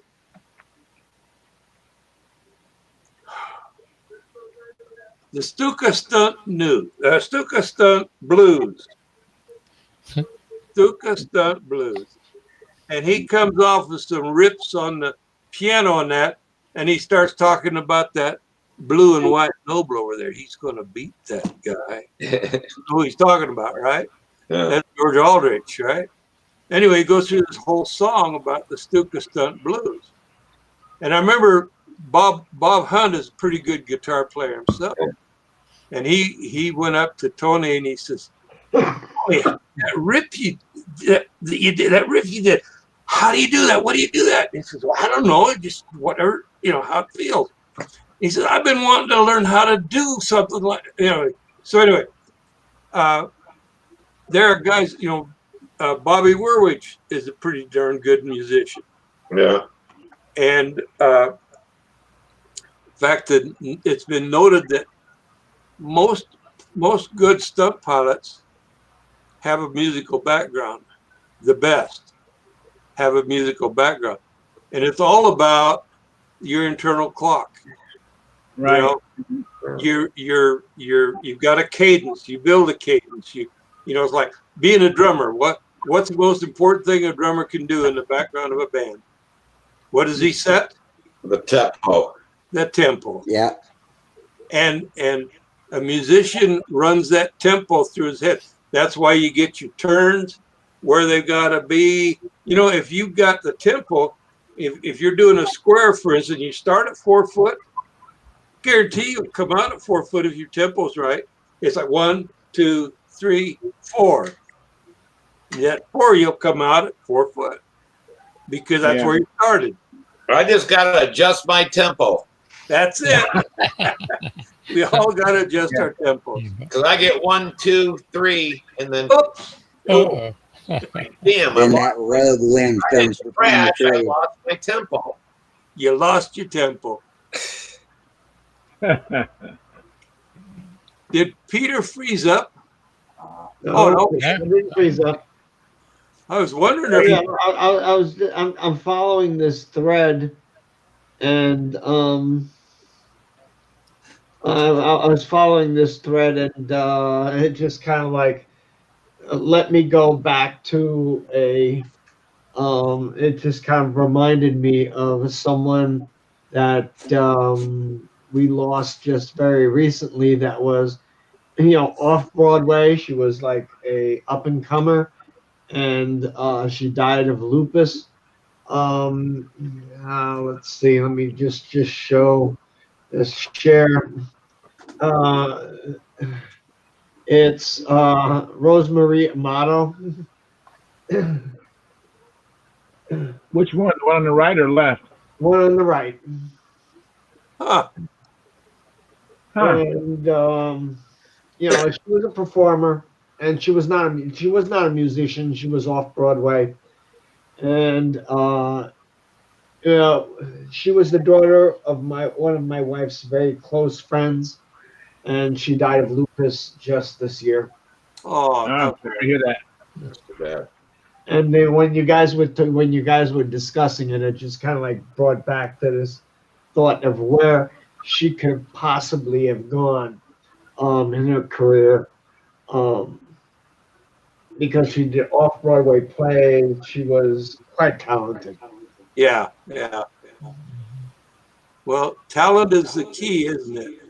Hey, I got a question for you, like tempo or whatever. When you're talking about, I was at John Parrish's house, and we were talking about the ringmaster, and he did a new ringmaster, and he says, like the fourth corner of the square, it's like the airplane just kind of quits flying and will stall on that.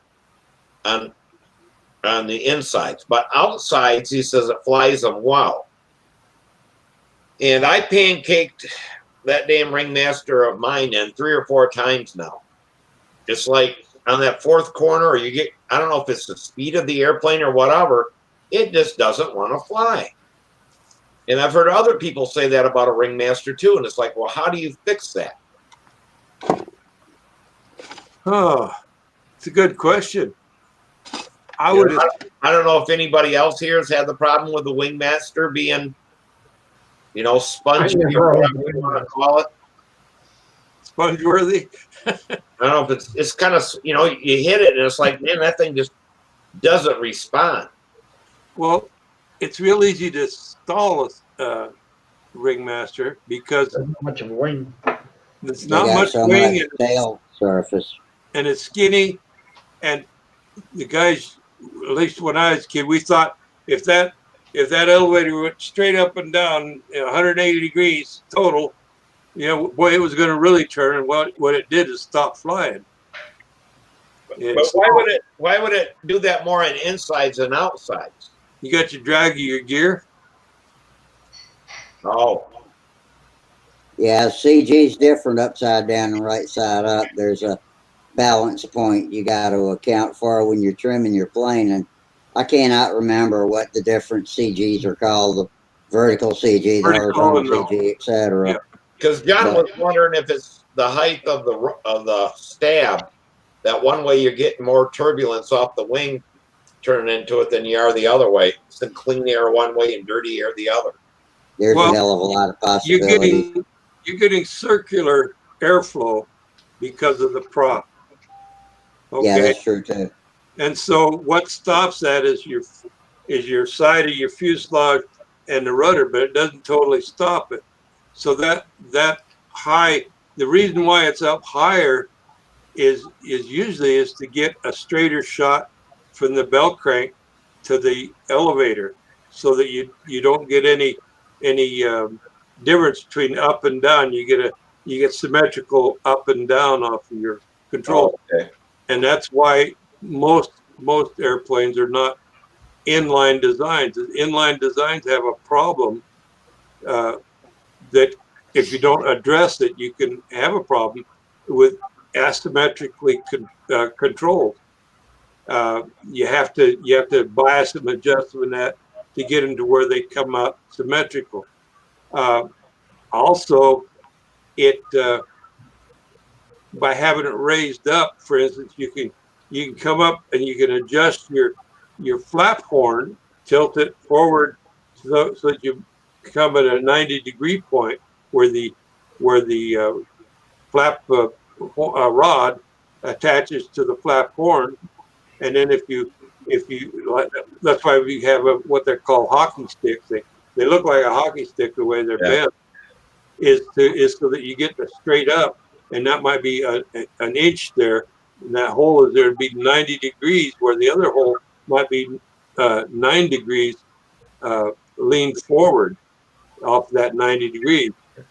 Well, you do that so that because you don't have to worry too much if you've got your stab and elevator raised to the back, because when you've got, say, you got that up an inch and you got your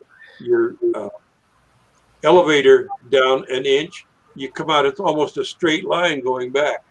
So you get symmetrical off of it that way. If it's down, it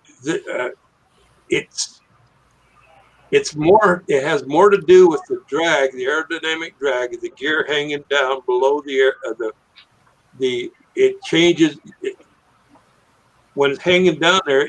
It's trying to tuck the nose down, and you have to put in. I would assume you have to put in more up to try to get it to turn, and that starts it into a stall. So maybe some thinner wheels or whatever for less drag on that might help that. Either that or mount some wheels on top of it too. Yeah, there you go. No, I would take remember the old racing style wheels? Yeah. Real thin. Yeah. It might actually help. Yeah. And the other thing is any more than 25 to 30 degrees of elevator up or down is more than enough on a ringmaster. Well, that's like, John said, that he's a good damn flyer. I guess he's going to play expert or open. He was, and now we're just working at the Nats, but he's like, you just can't get that, the ringmaster to fly like he wants it to. Trying to trim it and getting that thing to turn on the insides like it turns on the outsides. And I've seen it. Samantha doesn't like to fly a ringmaster. She says that they don't fly well. Well, Gilbert does very well with them.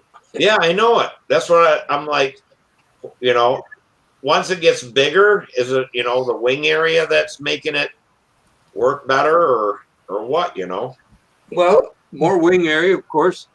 And let's say the weight stays close to the same and you have more wing area. It's like flying a lighter airplane. Yeah. And with more wing area, you're getting more support, getting less of a tendency to stall. You take the smaller wing, and when you've got that aerodynamic drag so far underneath the airplane, and you're trying to turn it into that drag, it's gonna take more elevator, I think. And if it takes more elevator, you're getting pushing closer to a stall. Yeah, that could be. I'll let John know. Let him try some thinner wheels, or or take the landing gear off it and have somebody hand launch it and see if it flies. That's a good way to do it. That's a good way to just figure out what the problem is. Yeah. Yeah. We used to take the gear off because they always cracked up at the leading edge anyway, so we just pull them out and epoxy it back together and fly it and hand launch and land it on the belly. But that's what John said. He goes, that he's seen these guys really fly the crap out of a ringmaster, and he just, couldn't figure out why he can't get his trimmed right or whatever. Well, if he can get a chance to get over and get permission to pick up the airplane and look at it and check the controls and see how much elevator they have, look at the wheels, look at the gear, look at the way they've got it set up, he might learn how they're doing it. Yeah. Well, he cut way back on the throw on this thing, so he said it shouldn't be stalling anymore. But it just has that. He goes, I can make it turn. It's just uncomfortable. He goes, it just doesn't feel right, in the turn. Well, it's a short coupled airplane. Yeah. And so you don't have a whole lot of power back there. So it takes more elevator to get it to moving, and it takes more opposite to get it to stop moving. Yeah. So if you can stretch it out an inch, 2 inches, or 3 inches, yeah, it's going to change the way it flies. That's why my Vanguard, has got criminy. It's got between the what would be the hinge point and that, it's probably got 17 or 18 inches. Wow. Plus I've got on the elevator, I've got balance points out on the tips of the elevator, so I can get more power out of the elevator without having to give it more throw. Yeah. Yeah, I wonder about that too. It's like to put the tips on the elevator. If it's less drag than going with a bigger, these guys are making these elevators so big. If you just shorten it up and just put the tips on it, it makes them, work better. If that would, be less drag on an airplane.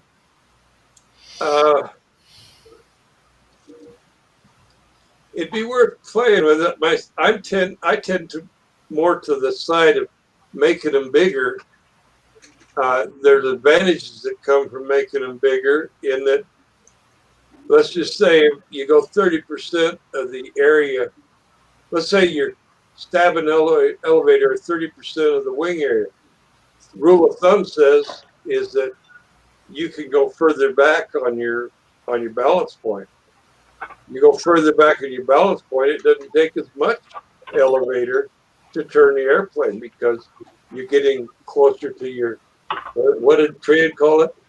You have a point there where your stability and everything else is tied into your wing. Yeah. And I'm just looking at drag, you know, of the wing or the tail, you know, from the wind hitting it. Just, you know, where people end up putting more horsepower on stuff and things to. Well, the stabbing elevator's a lot thinner. You get more drag off the wing than you do off the elevator. Yeah. Yeah. I like the counterbalance on this particular airplane I'm doing, but I think I'm just getting marginal, how to put it, marginally better response. I will get marginally better response because of it, but I'm not sure that that's the total answer. For the first one, I'm going to try it, but I'm at about probably 24% on a flapless stunner. 1 5 16. Well, guys, I'm going to get off because my finger is just hurting so bad. I want to swear and stuff like that. Well, Steve, be good, be careful. Don't go playing and get the other hand worked over now. Well, this one's useless, so I can't hurt it because I don't do nothing with it. Now I can catch a baseball. All right, there you go. I can catch with that. Well, that's the only thing I can do with my left hand. Well, I had to have, you see this thing here on my hand? Yeah. That when they took that flap there off my belly, they had my hand sewed to my body right here on the side, and I couldn't use my right hand at all. And for about three weeks, I think I was getting pretty good. I could write my name with my left hand. I could feed myself. I could do everything with my left hand. Then they uncut it and did that up, and now I can't do diddly with my left hand anymore. Yeah, that's the same thing with me because I had 2 shoulder surgeries on the right side, and they had it damn pasted to my chest for 2 or 3 months at a time, And I finished up my some of my college classes and had to write papers, take notes, and I got pretty good at it. But it's like once this started working, this thing forgot everything it learned. It was like, how did that work? It's just like it forgot. It can't do nothing again. Yep. Useless. You rewired your brain. Yeah, it's like it I wired it to be able to use it, and then it just, I guess when you don't use it, you lose it, and it's just gone again or whatever. That's what they say. But, well, I think I'm going to head out too. Yeah, it's time. I'm about done. But we can see that, Rusty. We're going to be easy on you tonight. It was nice hearing you tonight, Rusty. It really was. It was good to be able to talk without interrupted. You didn't see probably about 4 times. I had to reboot and restart the whole thing a couple of times, but I kept it working. And when I was on solid. So I don't know why you were disappearing and coming back on, but it wasn't getting bad. And then you did it like normal. I mean, we could hear you good, and you weren't a minute behind. I mean, I know you were getting frustrated with it, because you would say something, and we talked about that like 30 to 60 seconds before. Yeah, and I thought I was just jumping right into the conversation, but wow, that was amazing. And Charles actually stayed the whole night. Yeah, I'm here. Okay. Maybe electricity runs slower in South Carolina than it does the rest of the United States. One day Charles will explain to us all those things he's got on that bench behind him. Yeah. Yeah, I got a lot of stuff behind me. That's for sure. I got to clean this garage. Looks like he's going to get ready to do a P40, or he's got a P40 done back there. That's a Brodak P40R Yeah. A friend of mine gave it to me. Well, that's cool. Well, now you got to start all them engines and. Yeah, I'm really happy about that. I'm really excited about that. Came out pretty nice. All right, guys. Try to see everybody Friday. All right. Yeah, look forward to it. Y'all have a great week, and we will see you back then. Same bat time, same bat channel. All right. Good night. Right. There goes the YouTube feed. Now for the Jitsi feed. Hey, Charles. Yeah. You got a new camera? It's a little